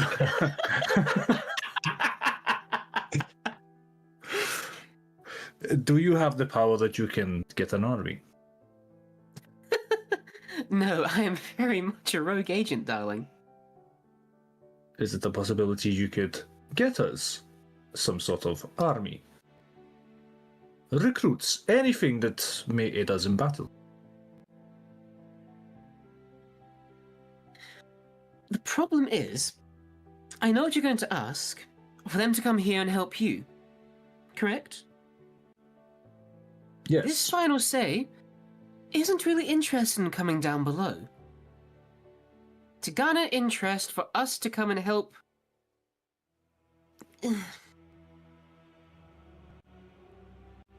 difficult. And again, say it out loud, I'm not the most influential person down there. Up here, I have many people under my thumb, giving you a wink. But my standings, I do actually need to come to heel at times. Wash. What I am asking, What was it? Sorry, Wash? Wash was just slightly chuckle. Just called it. what I am asking is, if you can get us an army, for a lack of better word, would they help us in the battle against the Final Say? And if you can, I have something I can give you, which is better than that weapon. What can you offer me? I can offer you my heart. It is yours for all of eternity. Actually, just watching Anna in the background there. And maybe, if I can steal it tonight, I can get you a harmony ring. Okay. I'll break your fucking hand You realize Lavender still has the other one, so you're gonna give her one that's fucking connected to Lavender. I'll take the two of them. them. I'll break your hand, and you got to remember, I'm your only medic. I'll leave it like that. How many spell slots you got, kid? After this long rest, I'll be effective full. I'll have 4. Cool. I've got all my smites after every short rest. I think I'll beat you. That's fine. You know what? That's fine. Because see, when I die, I'll just bring him up. Then we'll see whose sword is bigger. As Aurelian Jr. appears. He's half demon. The problem is, Aurelian, you can give me whatever you want in the contractual sense, and maybe other senses as well later. But you can give me whatever you want. The issue is they will need something as well. And I don't think, no offense, darling, you have the material components or the leverage to garner that much interest, unless you can pleasantly surprise me. Okay, well, how about this? Okay, I give you my heart, and you release them from their contract, which means it's you and I till the end of time.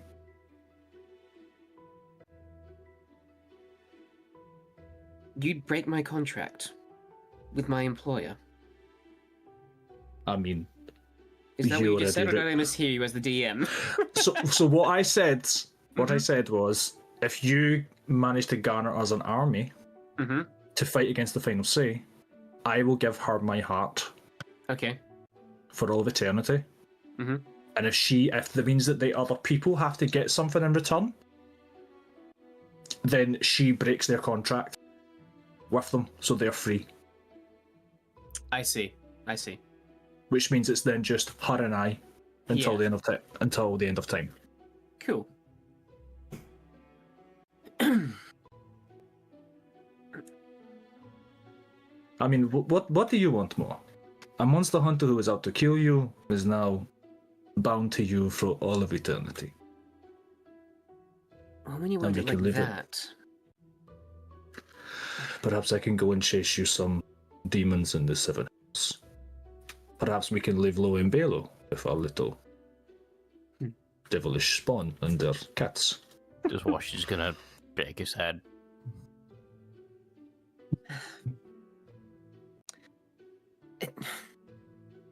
It's still a very tall order. Then you don't get my heart until you give me an answer. And that answer is a yes. If you say no, I didn't say no. I'm just trying to work out the logistics of how I can do that. Because it won't be fucking easy. If they are bound to you by a contract, surely they want out of it. There is obviously a reason behind as to why they've done it. Those that sign a contract with me, they're not the ones I have the contract with. It's for my higher-ups. Then who is your higher-up? Who has to go? One of the archdevils. And give me his name. And then maybe the Twilight Company can have a conversation and we can see what can be done. When you minus him, because I know what he's going to say. When you ask for her to give the name, for the first time that Wash, that you've seen her as well, but it was relevant for yourself as well, for the first time that you've known her and seen her, she looks deer in the headlight, as if you have asked something beyond the line. Now that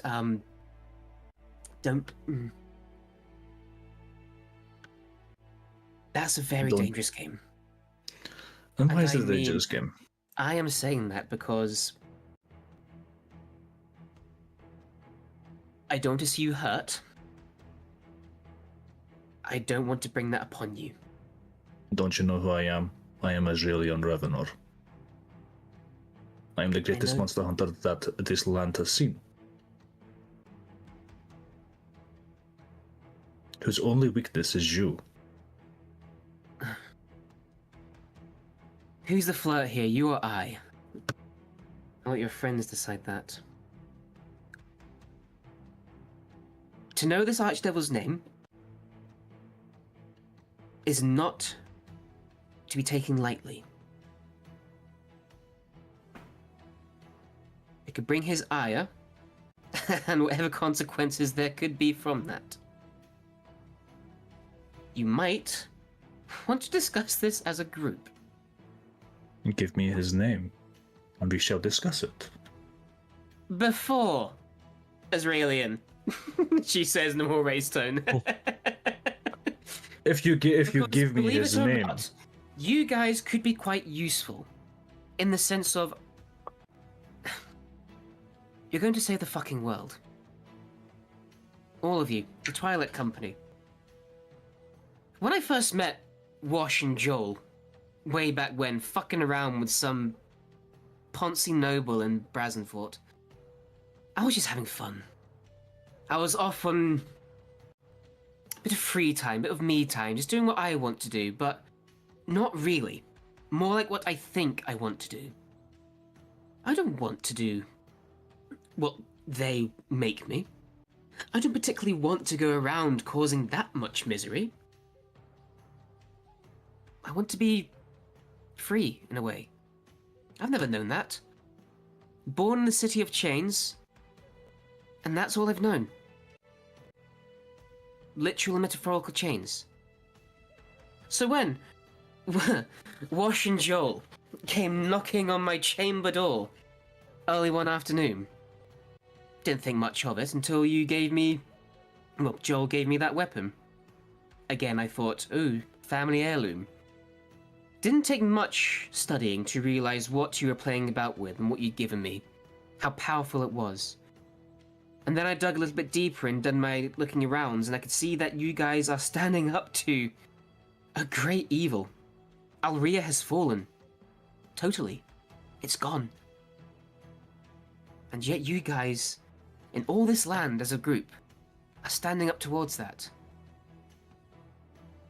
I'm not saying I want to be a direct part of it, but I equally don't want to see this world burn. There's fun to be had. Selfish reasons or not. But not ones from the hells you might think I'm leaning towards. So, Azraelian, to boil these things down, I would like to be up here. Permanently. I would. However, for me to do that, an archdevil would need to die to free me. And that is not an easy feat. I cannot speak for the Twilight Company.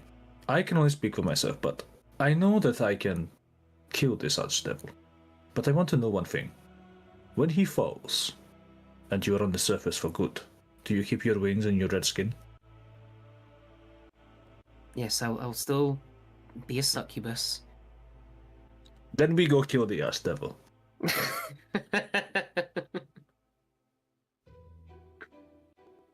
I would strongly advise you sleep on this as a group. I don't want to hurt you all. And that includes you, Wash. Yeah, I highly fucking doubt that, I'll be entirely honest. That's absolutely fine. I don't need you to like me. I just need you to not kill me for a little bit. Do you want me to make myself more useful? That would help your fucking case. I would try and do what Azraelian asked. Can I raise an army? I highly, highly doubt that. Can I find allies? Yes.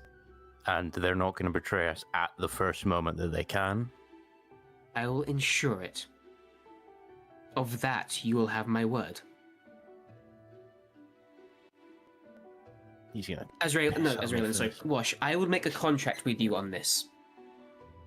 That if they betrayed you, not at the first word, or even the last, any point, you personally can kill me. I would lay my life down for that. Wash looks very conflicted at this. He's trying to figure out in his head if this breaks his oath. The legalities. Like, If is any this one going to break of my them- oath? Is he I'm going gonna to get as take the many piss out of me? allies, any allies that I can grab, any one of them backstabs, not just you, but any one of you. Just 3 swings, baby. Just a minute. Yeah, just a minute. Wash just going to just walk off to the side and just Like, like, yeah, basically, it's just like, you gonna make me an oath breaker if I do this? What I was going to say there was I could sign the contract on your behalf. Which I'm means not if fucking anything, making you sign the contract. kill her. That is fine. I wouldn't sign it anyway with your own blood, prick. He will genuinely clutch his little knife, Mhm. his little rusted knife, and just confirm with the big man. The big man upstairs. Yeah. It's like, The wind blows warm in the sense of it's not a biting cold wind that would make you tuck in and flee. It's a warm wind that makes you think there's a welcome. okay.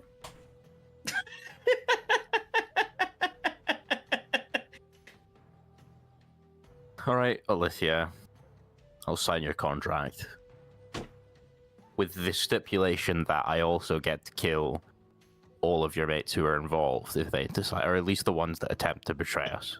I don't give a fuck if you kill them. That's fine then. Again, we will use the word allies in very loose terms. I don't like them. I didn't know down if it there. was in your vocabulary, I'll be entirely honest. What, the word friends? Yeah. Hmm. I thought you just had pawns. No. Some. But, if you insist, honey, and in the devilish sort of way that we all know in media, she's sort of in the middle of the air, summons a scroll sort of thing, and you see this magical quill begin to write down the T's and C's of the contract, which are fairly standard stuff, but the main ones being that she will try and garner allies from the hills. If during the fight that you need them to be called upon, if any single one of them backstabs, wrongs, betrays, goes against, or anything of that ilk, the Twilight Company and all its members, or tries even to hinder the progress of the Twilight Company and any of its members, Wash himself has the single, sole, and only right to kill Orlithia. In brackets, and all her allies. She takes the quill, which as she sort of grabs it out of the air, turns into a very ceremonial, rusty dagger sort of look. Cuts the index finger and puts it on there, which glows with a brighter red as the blood is absorbed into the contract. The unfortunate part, as she twists the dagger and points it towards you, handle out. He'll just take the dagger, do it with his thumb, and just do a sort of pull across, not even really make it a signage. Yeah.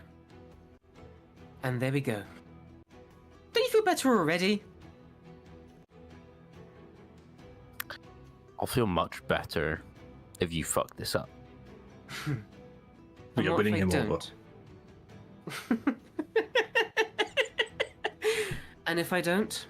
Well, then, I suppose I could say that at least you do honor contracts, and in fairness, that's the one good thing I can say about you devils and fiends. We are bound by our word. Mm-hmm. The Well- one benefit to you. I've got many. That's 2 words I like: friends and benefits. But I shall go do my work and see what I can muster together for you guys. I'll be as quick as I can, but again, it will need time for me to go down there. Shall I return in a couple of nights, wherever you may be? I'll find you, obviously. Don't worry about that.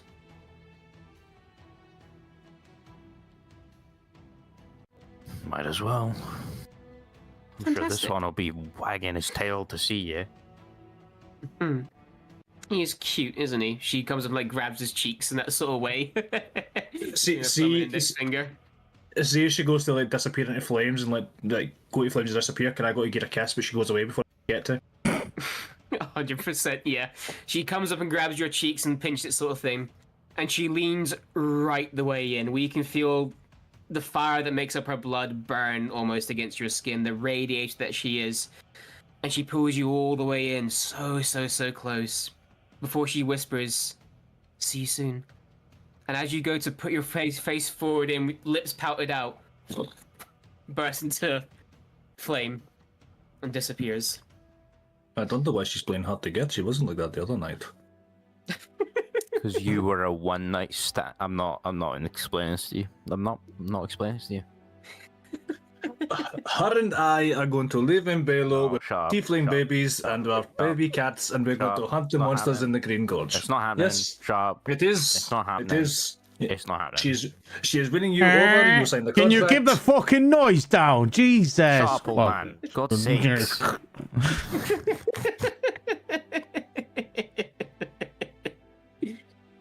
Perfect. She's devil and you're love struck, and that's just how you're gonna be. Wash, I don't want to say this, but you really are boring. And I'll go back to bed. Now, it's Lavender's turn. Your watch has ended. Go to You're bed. fucking boring. You're fucking boring.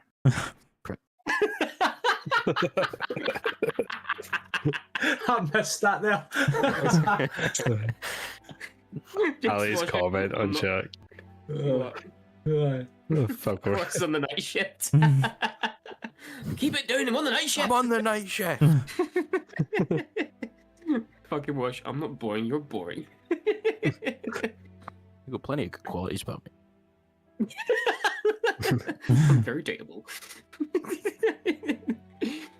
You return back to your bed, all of you. Ella, also, do you also go back to your tree, or do you, after seeing this? Yeah. We'll go After I down. realise who it is, I've already went back up to get my sleep. Fair enough. It's old news You- for him. Yeah, return back to your watches. And Lavender, you, with everybody else going to bed, probably very confused and what the fuck just happened? Begin to take your watch. Do you take it inside or outside the tent? I'm gonna go outside. Fantastic. Now comes the bandits. Can you make a perception check for me, please?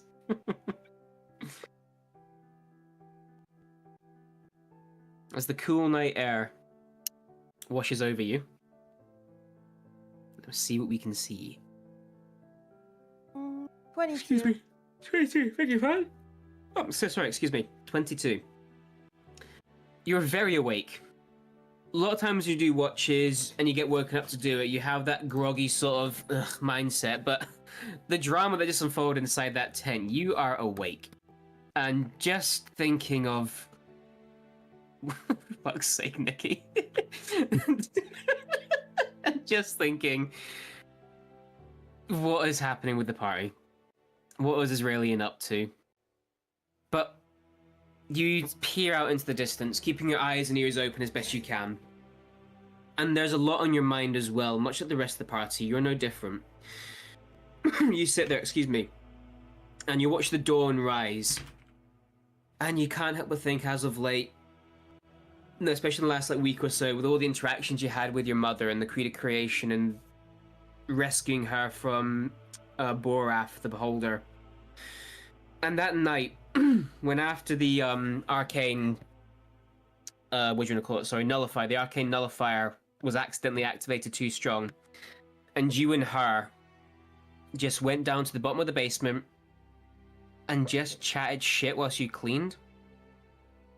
It felt good. It felt like fresh starts. Much like as a sun that rises over the horizon signifies a fresh start to a new day. Everything has a dawn. Could that be yours with her? But before long, the sun rises, and again, it's still an overcast day. Though the sun isn't splitting the sky, it's still cool, not too hot, almost perfect traveling conditions in this weather. One by one, you will wake up. Falcoris has got major bags under his eyes. No, You're a Falcoris. sleepy boy. Falcoris is probably one of the first up, obviously barring Watch person and probably Elril a little. But he will wake up everybody else. I think I'm an elf as well. I only need 4 hours. Yeah. I'm up. I'm gonna sleep because of y'all. I'm gonna sleep because of me. Start breaking down the tent with people in it. Yep. Proper deflating bouncy castle style. People start You panicking. can try move wash. Good luck. I'd like to see you try. I'm a strong What boy. happens in that situation? Does like You're a the strong boy. the walls just start collapsing around the rooms? Like, Have you tried to collapse the tent with someone inside it yet? Nope. No. Would you Oh. like to find out? No. As we find out the history of how Bagman is made. well, now I'm curious. So Don't mention the bagman when we're going to bed after this. Listen, every time we take something out the bag of holding, he rolls. Bagman is there waiting for us, I'm telling you. Mind, Do you know we've what got else to is in your roll for bag? the You have music a man man. in your bag right now, Falcoris. Yeah. You have a bard in your bag. I know, which I'm taking him to Brassett Fort. We're nearly there. The bad man. Mm-hmm. What's his fucking name again? Fucking shit. Gend Autumn Smile, that was it. Calls up NPC list. But the morning is yours. You have a breakfast. Falcoris deliberately waking everybody else up. Yeah. The morning is yours. Is anything? On you go, sorry. No. On you go. I didn't realize you were Well, going to start talking. I was just going to say, is there anything you guys want to do in the morning? Any conversations or whatnot? Nah. Maybe take Adar out to see if I can catch anything else for breakfast. Make another animal handling check for me, please. That's a 9. 9. She is picking up on your jumped up energy right now.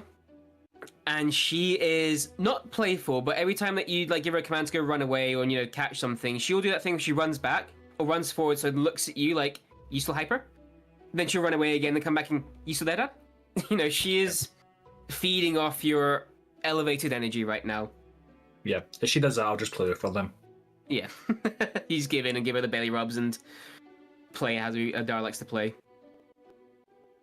The morning is yours for the rest of you guys. You all begin to disassemble the tent when everyone is outside of it. Mm-hmm. Pack the things away. You can't help but maybe yourself, Falcoris, well, probably yourself, Falcoris, and anybody else also. You find yourselves, you sort of saddle the horses and saddle Brownie and look over at the road to go. Falcoris, definitely, and other people if they wish to, find yourselves looking over your shoulder to the marked grave, or the grave marked by a single arrow. 2 hours. Oh, you put 2 arrows in, cool, no problem. By both arrows, and you swing your legs over the horses and begin to push further onwards, though, towards Brazenfort. The journey is fair. Again, the weather still holds, thankfully. There are a couple of times as you're traveling along, you smell that ozone-y sort of smell, where you think there's going to be a thunderstorm or just a heavy rain shower, and even though the clouds darken, nothing seems to break. Until finally, after perhaps only another couple more days, you see in the distance the large white walls that mark the outskirts of Brazenfort. You see again the marble walls that are etched with marine iconography and storytelling of the ages. Ships going out to sea subtly etched in the wall that you really only catch when you get close and look from a side-on view as the sunlight breaks down and casts shadows across the etches. And Brazenfort is as it's always been. It is hustling and bustling. There is the sound of the birds from the coast up above, as you can hear the ships and the bells that ring upon them as they come in and out of port. The fine smells and sights of travelers afar selling their wares from probably even the farther. The hustle and bustle is all there. But there does seem to be an almost pent-up energy here as well. It's almost as if Brazenfort is holding its breath. Can I get you all to make a perception check for me, please? As you enter the city and start studying. Mm-hmm. As we approach as well, Elro's going to put his head up and refix the veil. Smart move. 8. What was I rolling for there? Perception, please. Perception. 8 from Wash. 20, not natural. 20 from Azraelian. Cool. 24. 24. 21. 21. 17. 17. All of you, apart from Wash, basically pick up on this. It's almost like those of the more militant nature, be it the police that roam, the guards that patrol and keep the streets safe, the members of the actual Navy, the Tsunami Armada, that walk through the streets. They're the ones that seem to be holding their breath and creating this air of apprehension. And the general populace that surrounds them are seeming to pick up on it. They're not scared. There's nothing there's no fear mongering or anything else like that, but seeing the guard be on edge creates an on edge atmosphere among the general populace.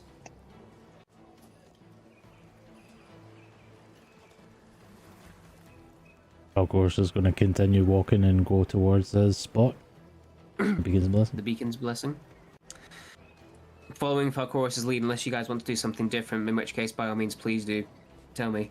You head towards the Beacon's Blessing. You can again see the very naval-themed tavern, which looks like now the front of a ship coming out the front of the building, sort of thing. The prow of the ship, I think that one's called. The front.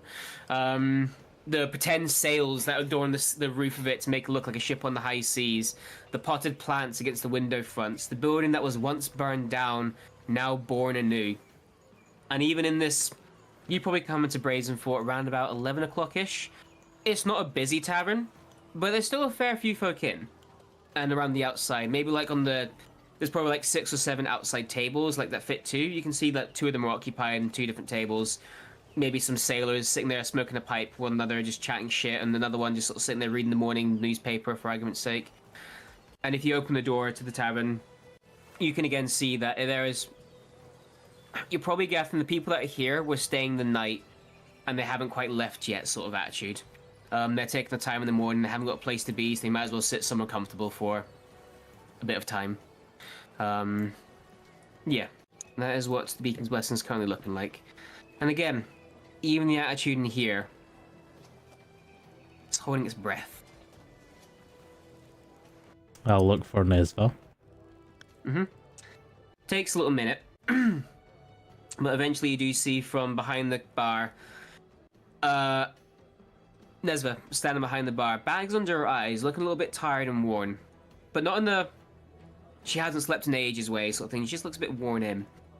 But even then, as she sees you from across the bar, her little face beams and lights up as it always does, as your surrogate mum waves you over to come and see her. I'll go and do what I always do, pick her up and give her a hug. She hugs you back, and again, as it always is, as you pick her up, even her little dwarven strength, as she hugs into your spine, you have to sort of breathe in knowing that's going to hurt. And sure enough, as secondly she hugs you, your airway cuts off, your spine feels like it's getting crushed a little bit, and your ribs ache, before she finally lets you go after a few seconds. Oh. There you are. Oh, how's it been? Good. Business has been busy as usual. People are really enjoying the fact that we're back in business in the full swing of it. So things have been very, very well, thank you. And how about yourself? You seem to be making more of an appearance here, which I'm appreciating. How have you been? Busy, stressed. I'm sorry to hear that. In fact, do you mind if we have a private moment? Sure, of course. Are you okay? Is there something? Just follow me. Take her like in at the kitchen, essentially away from public ears. Not a problem at all. And I'll just be like, "Have you heard?" I mean, there's whisperings, obviously, and your Uncle Sam's been not telling me, but telling me.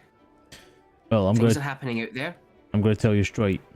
From what we've got information-wise, there's an armada coming our way. And unfortunately, Brazen Fort is probably going to be the place they land first. Right. I was sort of getting the impression of that we were going to get hit with something. Nesva, get out of here. Shut down the tavern for a few days. Get out. I'm good, thanks. You do your thing. I do mine. I know. And I've you- never once told you what to do when you're out and about in that big bad world. This is my big bad world here, Falcoris. And I will defend it. I know you will.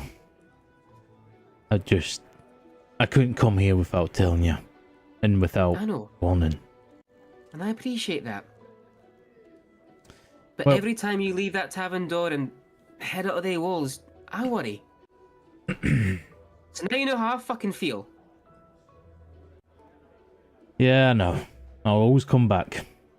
Did you seriously think I was gonna up and leave? No, but it was worth a shot. Fair enough. But no, I'll stay. I've got a present for you. Little bit different from what you're probably expecting. Alright. You know how you've always said you wanted, like, a set-piece bard? You know, somebody that's always here, that's always, like, you know, entertaining, bring the crowds. Aye, it would be nice to have a wee bard that, you know... And you see the bards that, like, actually, like, works for me and only me sort of thing, so there's no, like, you know... The crowd will chase. Aye, it'd be good to have, like, my own bard, aye, but... Well, aye. put it this way, I don't think this person could really move here. Or, but anyway. That, well... And I'll go into the bag. And I will pull out... Autumn smile. Yeah, get on so smile. And I will just be like, I promise you, this is Nesfa. Nesfa, we go on and smile. Again, for context, and those in chat may not know, is Gendortum Smile. He is found in the Green Forge wood, a very, very haunted and dangerous place. What he basically is a cursed person who is lower half of his body is just a cello, and he is a skeletal figure that comes out the spine or the neck of the cello, I think. His spine starts where the neck is, sort of thing, and he is a torso of a skeleton with arms and a smiling skull. Why, hi there! My name's Gin. It is a damn pleasure to meet y'all. Now, this looks like a damn nice kitchen. I have not seen a kitchen in over 600 years. Did you know I once had mushrooms growing out my base? They didn't taste that nice. What, you could wait, hang on, you could taste it. Yeah, part of the weird part of the curse, right? It's quite weird, to be honest with you. But Nesva, you said your name was? My name's Gint, and my little lady, I would love to be your bard. I haven't had an audience again in about 600 years or so, apart from werewolves and shit that will fuck me up, so it'd be nice to have something that wouldn't outright hate me. Now, Nesva, now, I think he would be a right crowd drawer. I think the crowds would love to come see him. Aye. Yeah, aye. That's...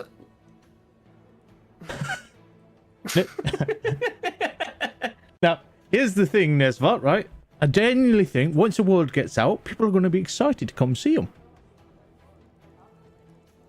My dear Nesva, I know I'm a little bit, I don't know, I guess the word's odd to look at, I guess. I just realized my fucking window's open, by the way. My neighbors are outside in the garden. I know I'm a little bit, I don't know, terrified to look at with my undead visage, let's call it, but I promise you my music is unlike any other. I am a cursed person for the simple fact of I was cursed because I wanted to write the best here music in the whole damn land. And I can. But I'm fucking dead is the catch. So I would love if you would just give me a chance. If it helps, I'll put on a hat. You can see Nespa go, alright. Well, why don't you play a little bit of a tune? Something that will, you know. I was going to say that if you're that good, Miss Autumn Smile, if you're that good, perhaps a wee ditty with just to see what you can play. Well, my dear, it'd be a mighty fine treat. I tell you what, your boy here wouldn't let me play for him, dick. Wait, hang on, that's not right. You did play for us. It brought us to you, and then I said that I would take you with you and find you a home. The first thing you did was put me in a bag. Yeah, because I couldn't exactly carry you about down to the city, you know, the large city and everything with a skeleton on my back. Right. Did you not? You didn't ask me to play a song either. After I told you I was one of the best musicians in the land, you just went, "That's nice, bag me up." Yeah, no, I told you I would find a home for you, and once I got you the home, then you could play all you want. Well, I appreciate you, Mr. Falcoris. I appreciate you in a weird way. I don't know fucking why yet, but fair enough. Well, why don't you go sit me down somewhere and I'll play a little ditty or so. I'll set him down. And as he sits down, he can sort of... oh boy, an audience. And with that, with his hands, he sort of grabs again. It's a weird sort of part where the strings are actually coming out of the base of his spine at part. So he sort of puts his fingers against his spine and the strings. And it's very much like jazz slap bass he plays, basically. Where he is like humming and banging the bass, or the cello, sorry. And it is initially odd. There's no denying it. The sight alone is odd, but the sound he makes, to begin with, it doesn't sound... No, that doesn't sound right. It just doesn't sound natural. But before you sort of know it, you realize you're tapping your foot a little bit, and your head's bobbing along the beat a little bit there, and you can sort of feel the rhythm just wash over you. You just let the music take you somewhere. There's no set structure to it. Again, it's very jazz-like, where it's just sort of random in its structure. But there is something there to it. And you sort of like, you know, you can see Nezva's like a big smile across her face, and you can sort of see it folding her arms, and you can sort of hear her under breath going, "Aye, this'll work." She lets the two of you let him finish his piece. The rest of you that are sitting outside in the bar, the rest of the Twilight Company, you guys can hear from inside the kitchen this boom, boom, boom, boom, boom sort of thing going on in the background. Before finally he stops, and he's, "Well, did I get the part?" And Nezva sort of looks at him and goes, "Ah, you did good, son. Do you need a room?" "No, technically speaking. But I wouldn't mind, like, I don't know, a cupboard to, you know, put me away in at night and stuff. I don't know. And I know I said it before, but could I get a hat?" "Aye, we can get you a wee hat, lad. That's fine. Thank you very much, ma'am." Falcoris, he puts his hand on his cello hips. "Once again, I thank you for taking me out of the wild and putting me back in civilization." I'll put my hand out for him to shake. "You son of a bitch." And he reaches out and he grabs it. Skeletal hand. A very warm skeletal hand. Interesting. Like touching, like, you know, a human flesh and bone hand sort of thing, you know? Well, I promised you I'll get you home. I think this is now your home. It begins blessing. It's nice. It's lovely. And genuinely, if I had tear ducts left, I'm sure I'll be using them. Alright. Well, there's that. I'll let you sort out the arrangements for him. Maybe you can start playing tonight. I don't even need paid. That's the first fucking bit. Brilliant! And the two of them begin to work out what's going to happen. As of course, you come back from the kitchen to your friends, probably smiling as well for like the weirdness of the situation. Yeah. I'll sit down. I'll probably have like a pint or something with them, and then I'll just be like, I need to go see my mother, and then I'm gonna go up and head out and go see my mum. Perfect. Not a problem at all. The rest of you, is there anything else you guys are up to? As now and again, as you have like conversation, you hear again now and again strum a little thing in the background. Eleanor's just sitting at the table, studying the jar of sat, just trying to work out the properties. He maybe takes the teeniest little amount onto a lockpick. And if I can do it stealthily, maybe feed some to Brownie. Can I get you to make a sleight of hand check? Lavender, can you make a perception check for me, please? Because Brownie's fucking willing to eat anything, so he's not going to be like, "What's this?" I got a nat 20 for 33. I can't beat that even with an nat 20. Oh, no. So, You, Lavender, you're sort of sitting there watching Brownie, and again, Elo, you pop the vial, you smell this sap to begin with, you sort of study it, and it is exceptionally sweet smelling, almost honeyish. There's still that earthy sort of undertones of what sap would smell like, you know, that barky sort of scent, but there is like a honey sort of scent that goes along with it. Do you touch it at all with your bare hands, just purely on the... Yeah, I'll touch a little bit first, just to make sure it's not corrosive or anything like that. Doesn't hurt at all, it's sticky as you'd expect it to be. There's not even the tiny little droplet you put on your finger, the tip of your finger, there's a definite warmth to it as well. That's unnatural. But then with that little thing, you sort of put it on the tip of your lockpick, and you sort of look towards Lavender, and you time them when Lavender sort of like just looks away to go talk to Wash or Azraelian, or something else catches your eye. Maybe Adara comes up and starts playing with her, sort of thing. And within that moment, Brownie, whisper over Brownie, who lumbers forward. You hold the lockpick out, and with a big lick, he licks the whole lockpick, nearly yourself losing it to the bare mouth. But you hold firm. Seems happy enough. I watched him for 5 minutes. Mm-hmm. Still What you notice doesn't seem upset. doesn't seem upset at all. As you're sort of sitting there, you know, maybe you got a little pint in front of you, sort of swirl or a glass of wine, you sort of swirl in front of you. You just sort of keep a subtle eye on Brownie. From some of the various fights you've had, Brownie's got marks and scars, as you all do. There's one on the tip of his snout, where he's got his black nose with a tiny little white spot. And it heals. The tiny little white scar becomes an all black snout again. Brownie seems unfazed at all. He just keeps going about his business. He doesn't notice this. Yeah. Interesting.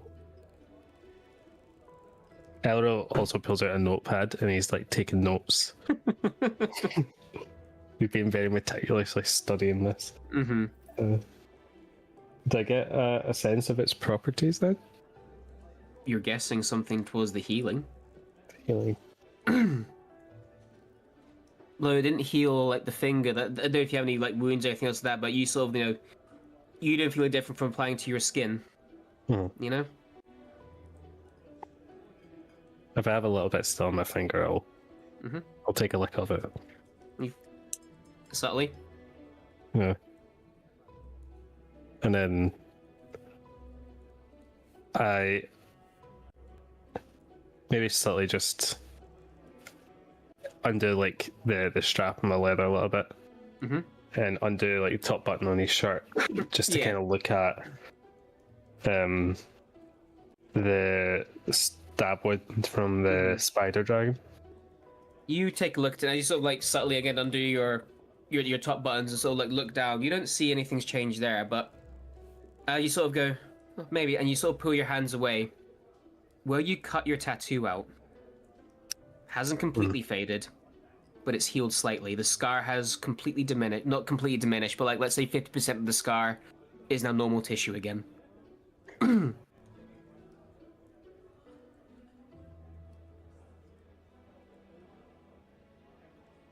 Curious.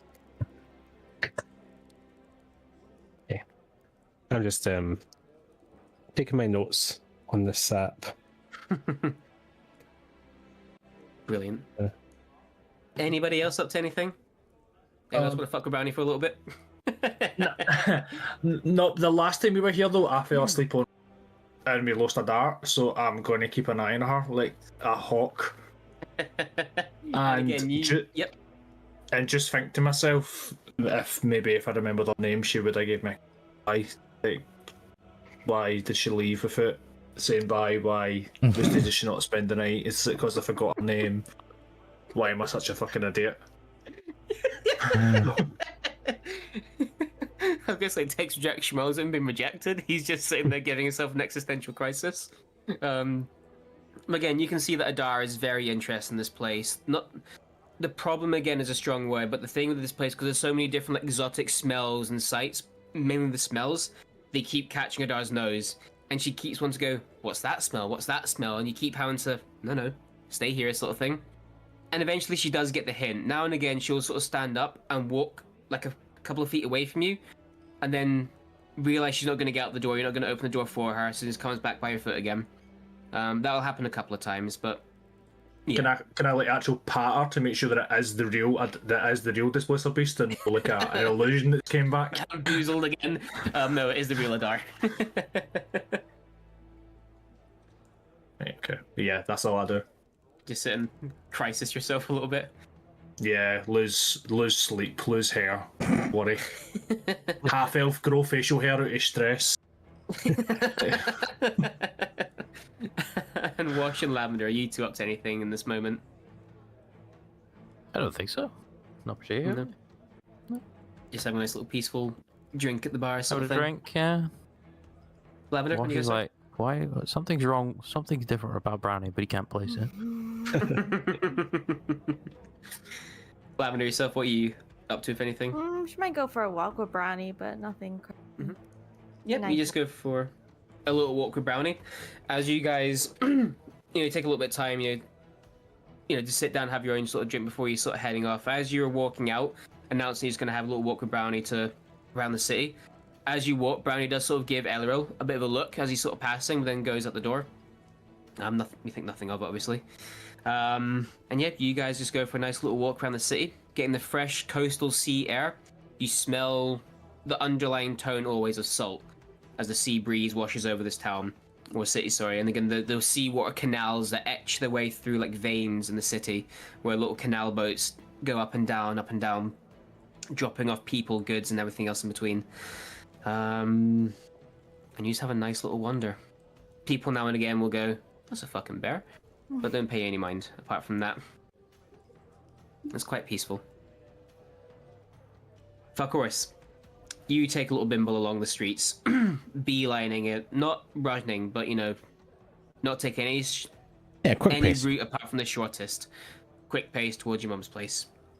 We don't have to RP the whole thing. No. Was there anything you want to particularly do there, or is No. it just a case of saying hi and? Yeah, just dropping in, making sure she's okay, tidy up for her a little bit, spend some time with her, wait until she falls asleep, and then head back towards Beacon's Blessing. No problem at all. It's exactly that, and it's a lovely time that you spend with her. Maybe about an hour or so, would you say, or? Yeah, hour, maybe a couple of hours, depending on the time. Like, what time would you say it is? You got to Beacon's Blessing about 11ish. So by the time you obviously dropped off Gend and that sort of stuff, let's say you left about half 11 because you did just leave. So Yeah. you probably get to your mum's before noon, easily before noon. Well, I would probably then stay with her for a little bit until about evening, and then when she goes for a nap or something, I'll be like, right, I'm gonna go back to the Beacon's Blessing and go back. Yeah. And you do exactly that. And you, like I say, do tidy up some bits and pieces of stuff, Not that it's a messy place by all means, of course, but you do see now and again, like she's left some dishes out, you just quickly wash them up, and, just odds and ends to help her out that wee bit further. As you say, she then goes for a sleep, and you take that moment to begin to back out the house. Yeah. Beg your pardon, sorry. Anything else anyone wants to do before as the evening now draws in? Is there anything else you guys think you'd like to be doing or looking over? Are we spending the night here, or are we going to the tent? That's a stupid question. Why I asked that? Just so I know where to set alarm. Completely up to yourself. You can still set alarm if you want to, just in the rooms you're staying here if you need be, or anywhere else. Yeah. Are we bunking together, or are we all in separate rooms? That's how many Nesva can give us for the night. Nesva can say there are a good couple rooms available for yourselves, so you guys can each get rooms if you wanted to. Or again, you can bunk up. It's whatever really suits you guys. Of course, just kind of like, well, somebody can take my room. I'm gonna go back to the house. I'll sleep back in the house. I'm not bothered. I'll take some privacy, if you don't mind. Yeah, or I'll take just a room for himself. Mm-hmm. I'll bunk with Wash. Fantastic. Do I have to bunk with the demon fucker? It's fine. I just want that reaction. No, that's what you use. But you can sleep yourself. I'll sleep No, myself. fine. I feel bad. Fuck no.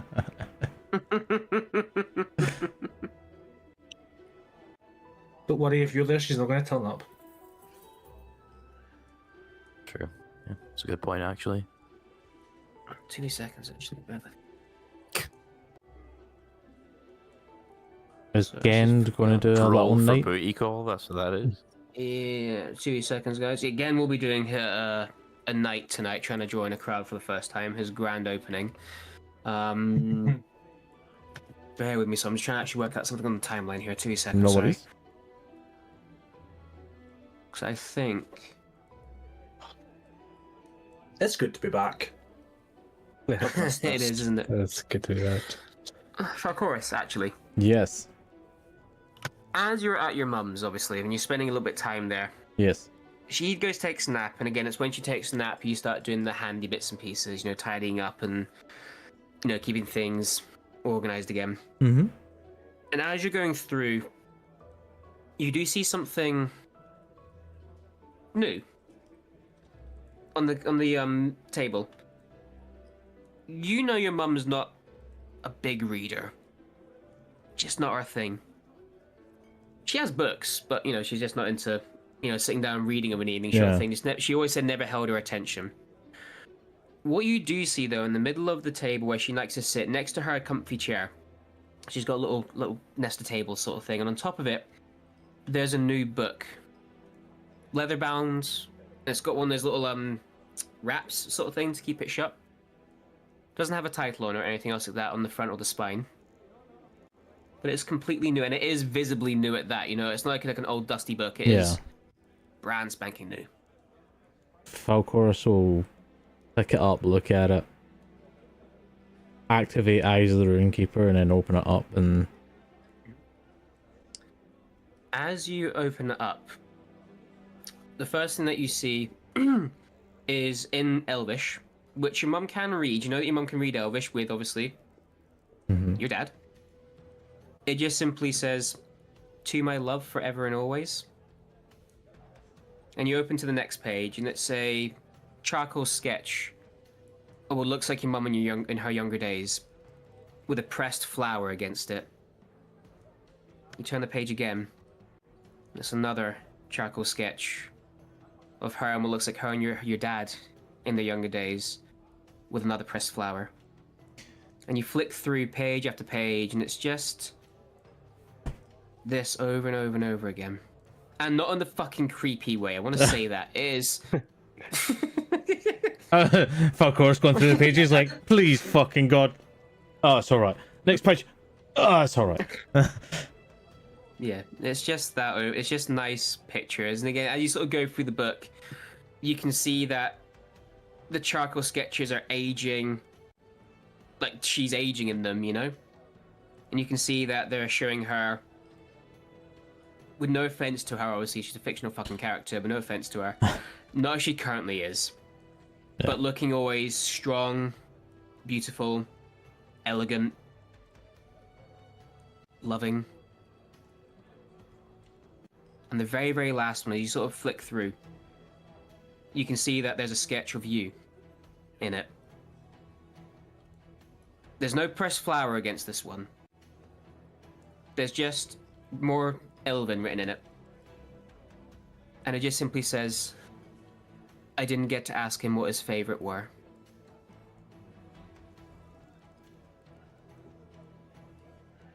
Favorite? What? Favorite fucking what, father? But I will say where the pressed flowers have been, there's just that instead.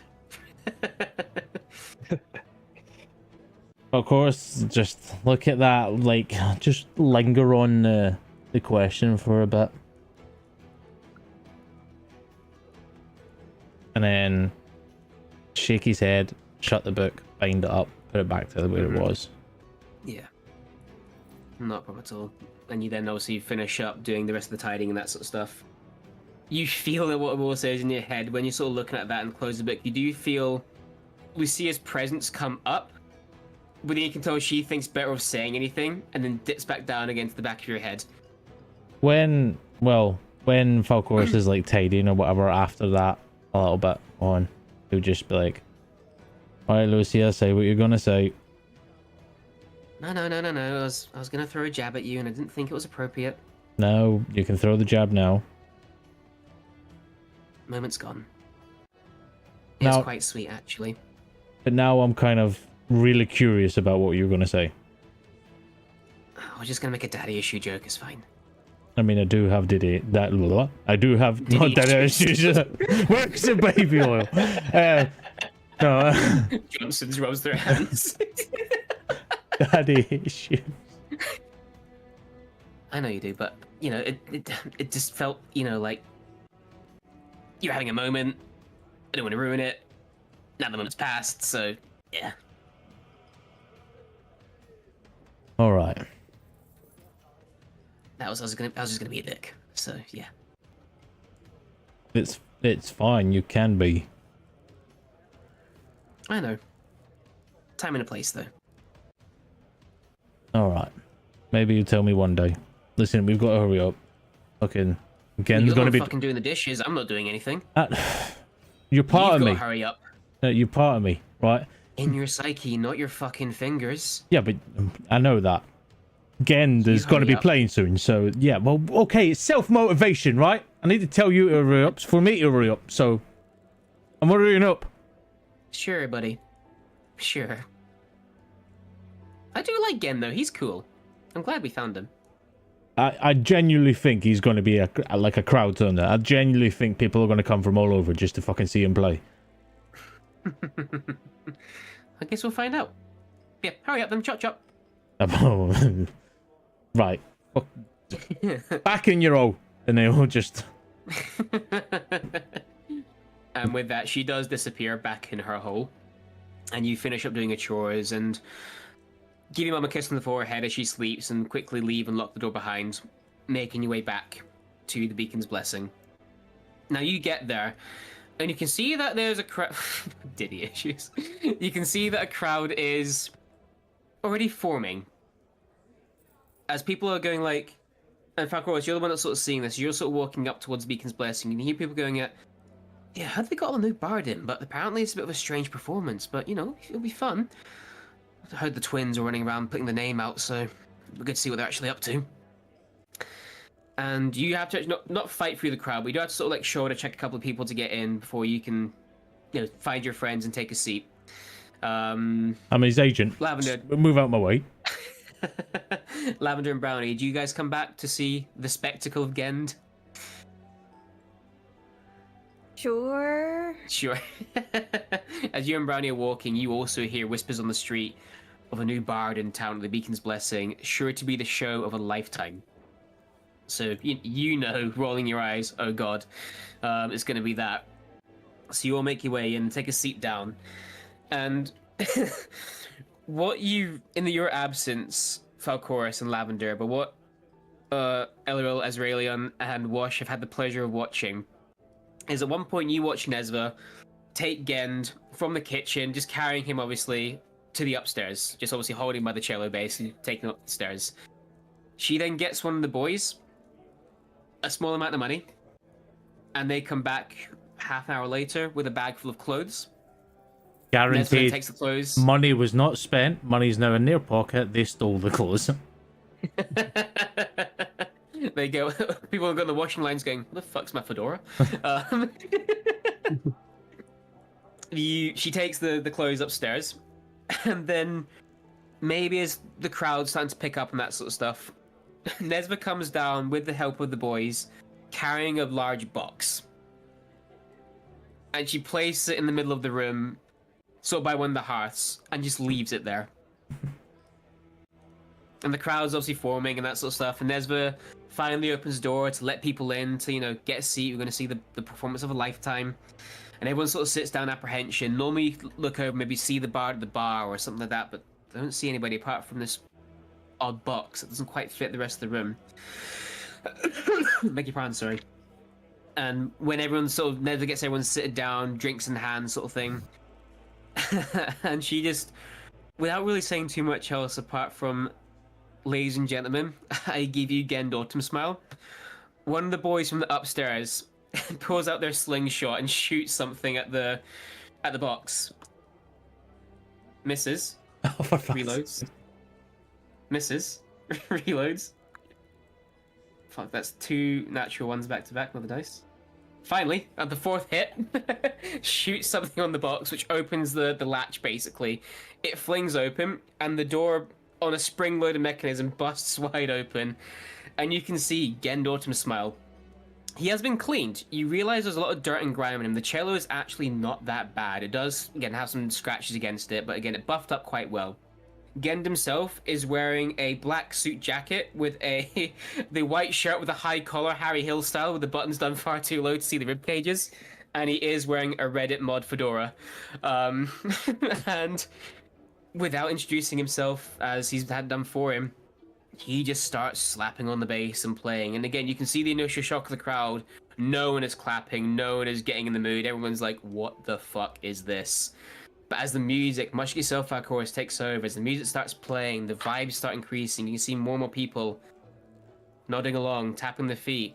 And before you know it, given within the space of 60 seconds to 20 to 2 minutes, there's clapping, there's yelling, there's cheering, there's happiness. And you can tell Gend is a skeleton, but you know that skull is smiling wide. He then, at one point, finishes the first song he's in, and he sort of grabs the edge of the box and sort of hops himself out a little bit, and goes again, and starts doing more and more and more, and he plays for hours. And the crowd love him. Don't forget to tip him. At that point, you hear, "Way!" and just coins are thrown at the man. No, don't hit the poor man. Place it in front of him. Respect. It's alright, I can feel some things. Tell him that. As a coin bounces off his knob. And yeah, with Gendautumn smile playing in the background, finding his position in this new life, what are you guys up to, if anything? Apart from just enjoying a moment of happiness in a otherwise turbulent time. Can I ask you a question? Of course you can, good sir. Is it just that he's a fantastic musician, or is there a level of charm to this?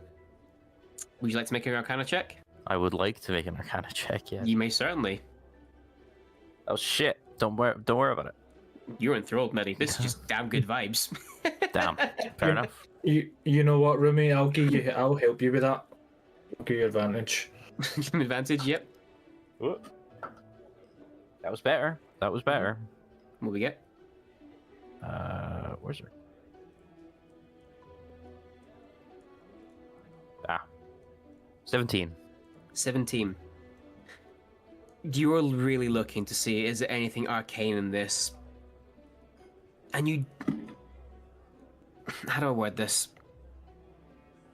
There is something arcane in nature, but he's not doing it. You think it's part of his curse. That he is deliberately not charming anybody, apart from his natural charms. And the southern drawl. He isn't doing it. But there is something underlying that when he plays this music, with every single song, everybody feels the exact same way. Which is a little bit odd. No one sort of feels their own thing. No one goes, didn't really like that one. Everyone feels the exact same way about every single song. So there's something there. So outside of DM, would an elf be affected by this? Because I'm just thinking full-blooded elves are immune to charm, right? So Because is it's not a half-elf. charm. Because it's not a charm, technically speaking, yeah, they will still be affected by it. It's not a charm. It is just like Yeah, fair enough. I was just interested. it's just an effect of music. But yeah, it's a good question though. But yeah. Yeah, oh yeah. I remember when we first met Mr. Thingy, when we met again, sorry. I dug so far, done so many rolls to try and find out if there's something out in there. And there probably is. We are probably feeding a monstrous person some sort of fucking energy. But you know what? Fuck it. That's a campaign. That's speed come to a problem. problem. Yeah. Yeah, I love how you're saying fuck it, and it's in this pub, this tavern, of people that you know and love. Oh, and the more people come to the Beacon's Blessing and make them rich, that's fine. It's a bad time. I'm planning on playing a bard, Nick. Anna's been practicing a southern draw for some reason. It's weird. Anna's really weird. campaign 2 characters in this crowd right now, and he has never seen a bard before, and he is stunned. Canon. That was his Oh, what are you gonna call it? Sorry, either way, I've fucked the joke. Yeah. I thought you were What going was to it, sorry? spoil something there. No, I was gonna say Bastard. it's kind of an event, whatever you want to call it. Yeah.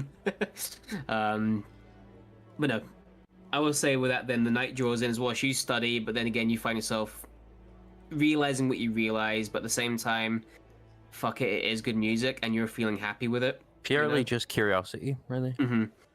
And you all begin to drink the night, dance in the night if you want to. Strangers will now and again come and try and Kaylee style grab you by the arms and bring you up one by one. You can decline or enjoy if you want to. Partake in the festivities. It is again all the turbulence that you guys have had as of late. The threats of war, the monsters that you faced. You've forgotten. This is what normal people do. They work during the day, they come to a tavern at night, and they have a good time. They don't worry about the politics, other planes of existence, the behind the scenes. They care about what's in front of them. And right now, that's a damn good bard and a damn good pint. And that's what they want. And that's what you guys want just now. And you enjoy it. However you feel you would enjoy it. You turn in for the night eventually, whatever hour, early or wee in the morning, you all guys find your bedrooms, bunking up with each other or not sort of thing, drunken, stupor or sober. You have a fucking good time that you guys deserve and earn, each and every one of you. Brownie included. Adar included. Silvery, unknown. Silvery's been missing, and it's worrying me. Silvery on the front of the final say. Silvery is the Right. final say. Just retcon a lot of that, Matt. Sorry, of course, please, yeah, sorry. I think Elro would have stayed for the grand reveal, but would have left pretty early on. Okay. And Joseph went up to his room, grabbed 2 chairs on the way, locked the door, and set the 2 chairs facing each other. Fall asleep in one. Okie dokie. You do exactly that. You fall asleep in your chair, and you actually fall asleep, or pretending sort of thing. It's as much sleep as he gets, that semi-conscious trance state, you know. Okie dokie. You do exactly that, and you do find rest in that moment. 2 seconds. No, that's fine. There we go, just doing that quickly. The rest of you find whatever hour of the morning that you decide to come to bed at, you do. How many cups in deep you want it to be. Excuse me. Gend plays all through the night until it hits about maybe 1, 2 o'clock in the morning, where again it's time to maybe start wrapping up. You turn in one by one. And sleep takes you all. It's quite a welcome sleep again. Some of you have that thing when your head's a little bit spinning, but you all find rest one way or t'other. Beg your pardon. Elleril.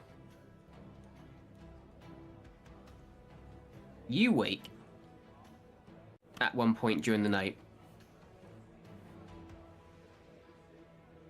Not on the beacon's blessing, though. You're still sat on your chair. Of course you are. And that's not been whisked away from you. But you have yourself been whisked away to somewhere different. You see a dark fog that totally surrounds and encompasses you. The chair in front of you, though, is empty. But you feel something out there.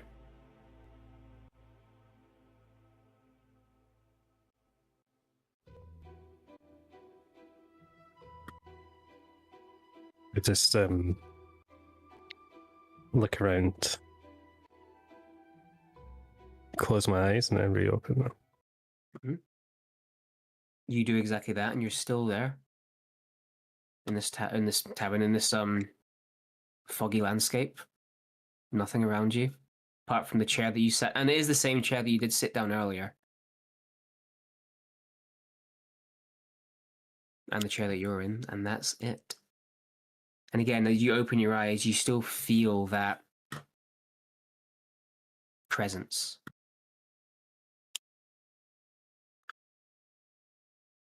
You know it's rude to keep someone waiting.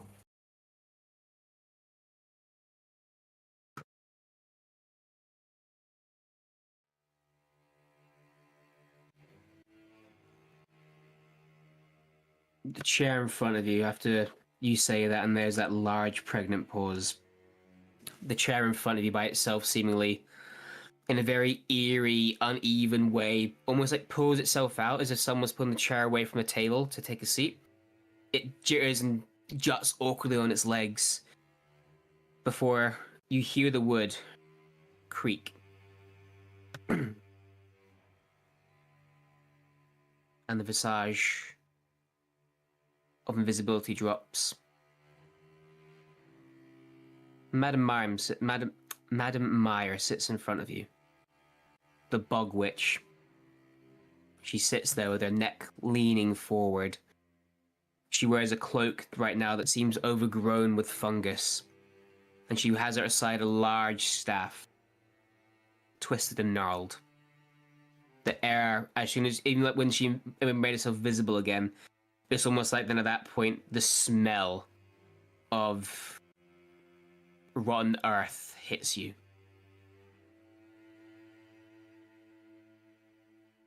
And she looks at you. She's not smiling. She's not angry.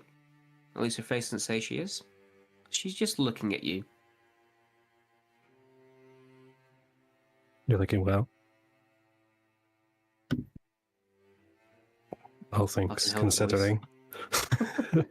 Not practicing the well. I don't know.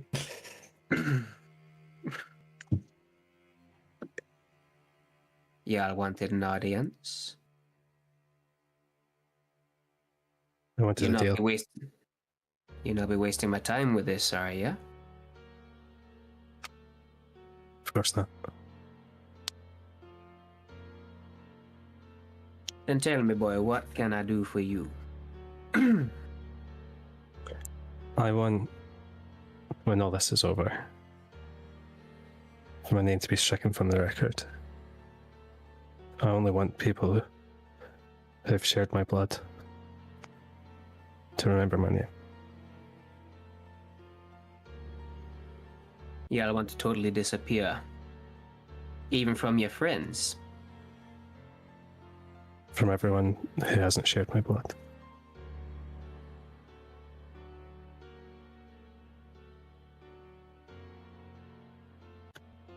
And in exchange,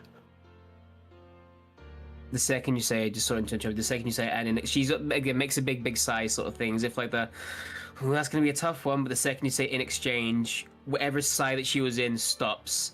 You can almost see her ear prick up a little bit, and the brow definitely raises as she sort of half looks at you. in exchange, when this is all done, you'll let that girl go. You'll let her live a life.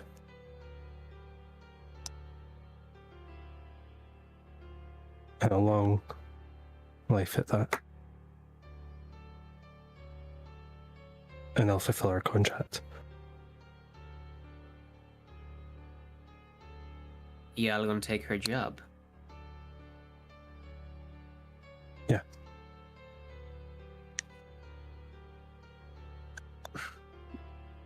Boy, do you know what her job... That's not our accent. Do you even know what her job... No, fucking hell, I'm Irish now. I'm just going to do a normal voice, I can't do it today. Do you even know what her job will be? Imagine fucking, just for those who don't know, Pirates of the Caribbean Calypso. That's what the voice is supposed to fucking be. I had Brad Pitt and Meet Joe Black in my head. No, fucking the witch from Pirates of the Caribbean that turns out to be Calypso. Yeah, I'll be skulking around here, David Jones. That sort of bullshit. You know, I know what this can tell. But I think in this journey I've learned one thing, and that's that I know you. And we're a lot similar than what you think. You think you know me? I've been around a lot longer than some of the gods. You feel loved? Boy. She was going to say something. When you say that, she immediately shuts up. Because I know that you're quite happy to have everyone hate you. You're quite happy to be this monster in the swamp. But you're invested in everyone here. You pulled us all together. You're a driving force for all of this. To balance the scales. I don't think you're evil at all. I think you're just simply fate. When you say that last crucial word, she nods in your direction. What will be, and what needs to be will be done. It's also a name I've not been called in a long time, she says in relevant accent. It's been a while since that name was spoke to me. Fate. Did you meet one of my siblings? Yes. Who? I can't remember his name, to be honest. The bald one, the radiant, Hmm. I believe the enlightened one, something. Mm-hmm. Well,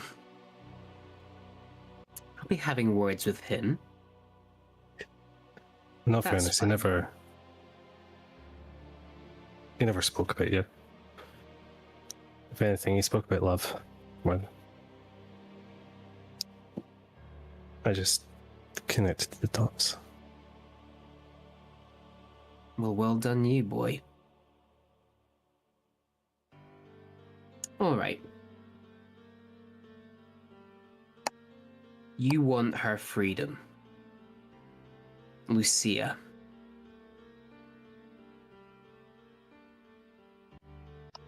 Define when this is done, so our terms are clear.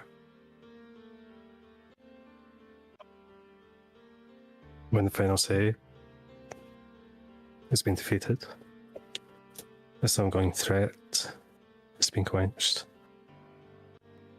And when everyone goes on to live the rest of their lives. When Flatgorse doesn't need Lucia anymore.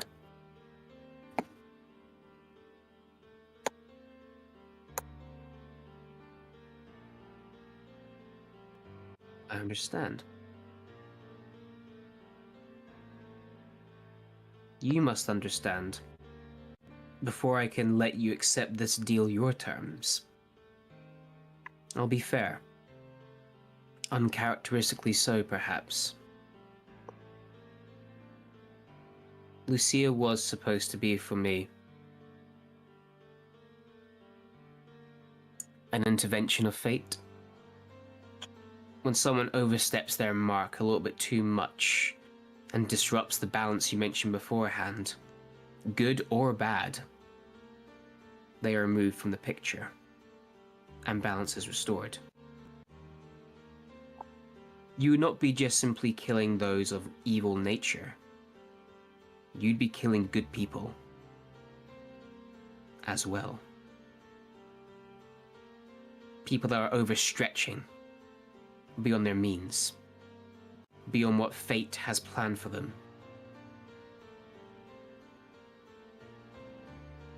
Good, bad, young, old, anyone.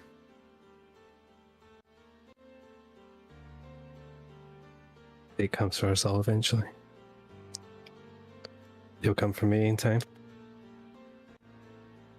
I know you know when that is. If you work for me,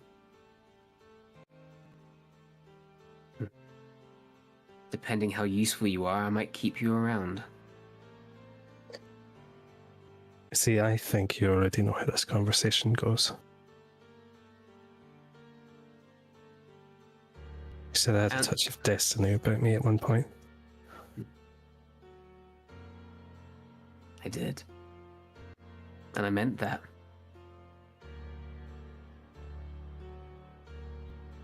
Answer me one question. I feel I know the answer, but entertain me. Why would you like everyone to forget you existed? Why would you like history to forget your face was out there? Because I'm simply too loved. And it makes this job difficult. For the exact same reasons you hide in a swamp. I think it's better for everyone in Lawrencehall to think of a thief that chose to do the right thing rather than a prince that was born to do that.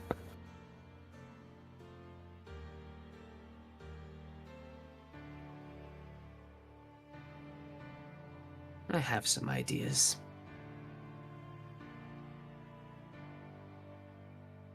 Do this for me. And how does this sound, little prince? The easiest part, Lucia is free. She can stay in this plane. She can go back to the Shadowfell. She can go wherever she damn pleases. Falcorus is his own head again. Untethered. You work for me. Indefinitely. As we stated, killing any and all I instruct you to, without question, with unwavering loyalty. You disappear. I heard in Door Hill when the Thunderbrands came, you went to go face them and died bravely in combat. Your brother was always overlooked.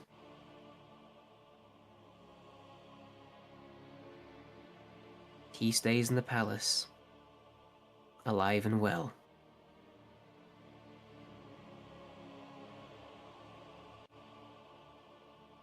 But he will know that you died.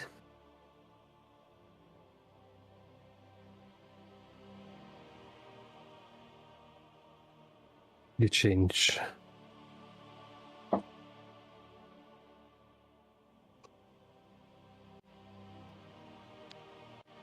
In a sense of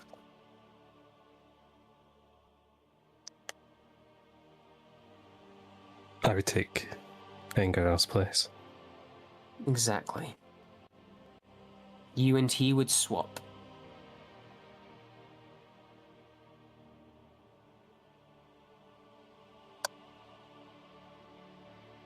I was a child then. Mm-hmm.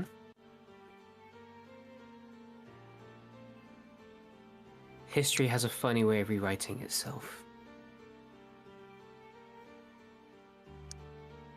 It would be no easy feat for me, but I think the price is worth it that I would need to pay.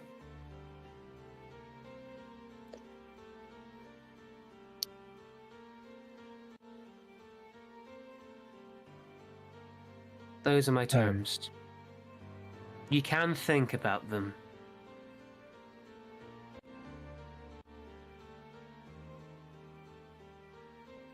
You didn't think it was going to be just that easy, did you?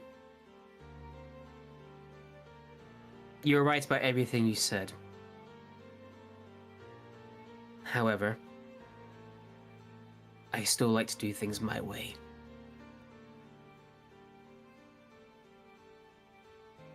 Mullet.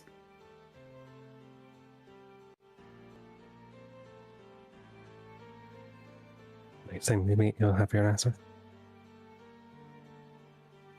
When you want to meet, reach out. I'll find you.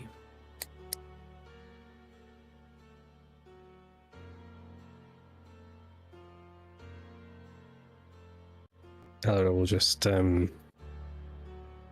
close his eyes and lean back in the chair.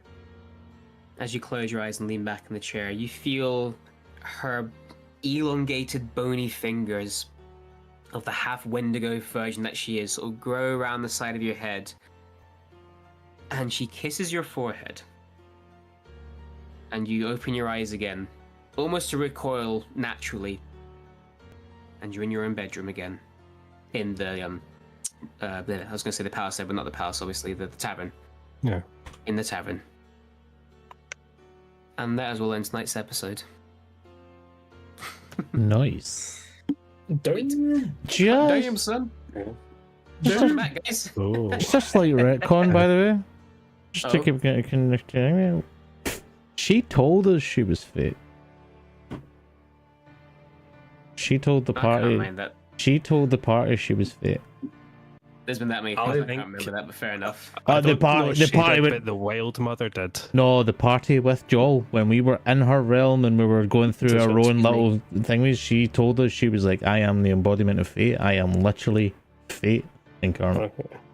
Oh, fair enough. I forgot I told you that then, but So there we go. retcon. But yeah, there you go. Welcome back, guys, to the Still Shadows We counts. She Fear. forgot it happened. There you go. Ali backs me up. Woo! She just Can watched we the like, episode. just play every week? Can we not go bi-weekly? Unfortunately, we need to. But thank you again so much for letting me sit down for a month or two and go, how can I fuck them over more? So thank you very much. Andy, before we disappear into the ether, any goodbyes or announcements we need to make? So I'm Ragnar. Thank you very much for your subscription. 5 months in a row. That's our Nicky. Just you know, the guy next to me. So basically, just to remind you guys, we are going to go bi-weekly now. So we will not be here next Friday. It'll be the Friday after, to give Matt time to get rid of burnout and to prep and make things awesome for us. Just a little bit of a note as well, we will have announcements coming through. I have been working on Erzia in the background, so Erzia could be making a return very soon. That is something you need to keep your eyes out for. So come join the Discord, come join the link tree. All our socials are on there, and we will be trying to push things out. But as always, come tune in, come join us, come have a laugh with us, enjoy the story that's been told. I mean, would you like me to say that we might be on to the phone or what? We're kind of going there. Shadows Didn't of Shadows of Fear, as you might have guessed, is heading towards its final arc. It's close of campaign 1. Campaign 2 could be in the midst. That's something to keep an eye out for. But yes, so come join us, come join the end of the story, because this has been almost 4 years that we've been running this now. Obviously with some breaks in between, but that's life, unfortunately. We can't be here all the time. We had to have jobs and lives to get through. But yeah, I think that's really about all I have for you guys. So I'll let you close off and sign off. Thank you very much. Well, as we said, then we won't see you next week, but we will see you the week after as per the new schedule. So thank you again for your patience and bearing on with the hiatus that we had to take. Again, the joys of D&D burnout, but there we go. But we are back now. We're back in full swing, and we will see you guys back as well. So in the meantime, we're going to disappear into the ether. In the time, I hope you stay safe. Have a lovely rest of your weekend, and we'll see you soon for the next installment of the Shadows We Fear. Bye, guys.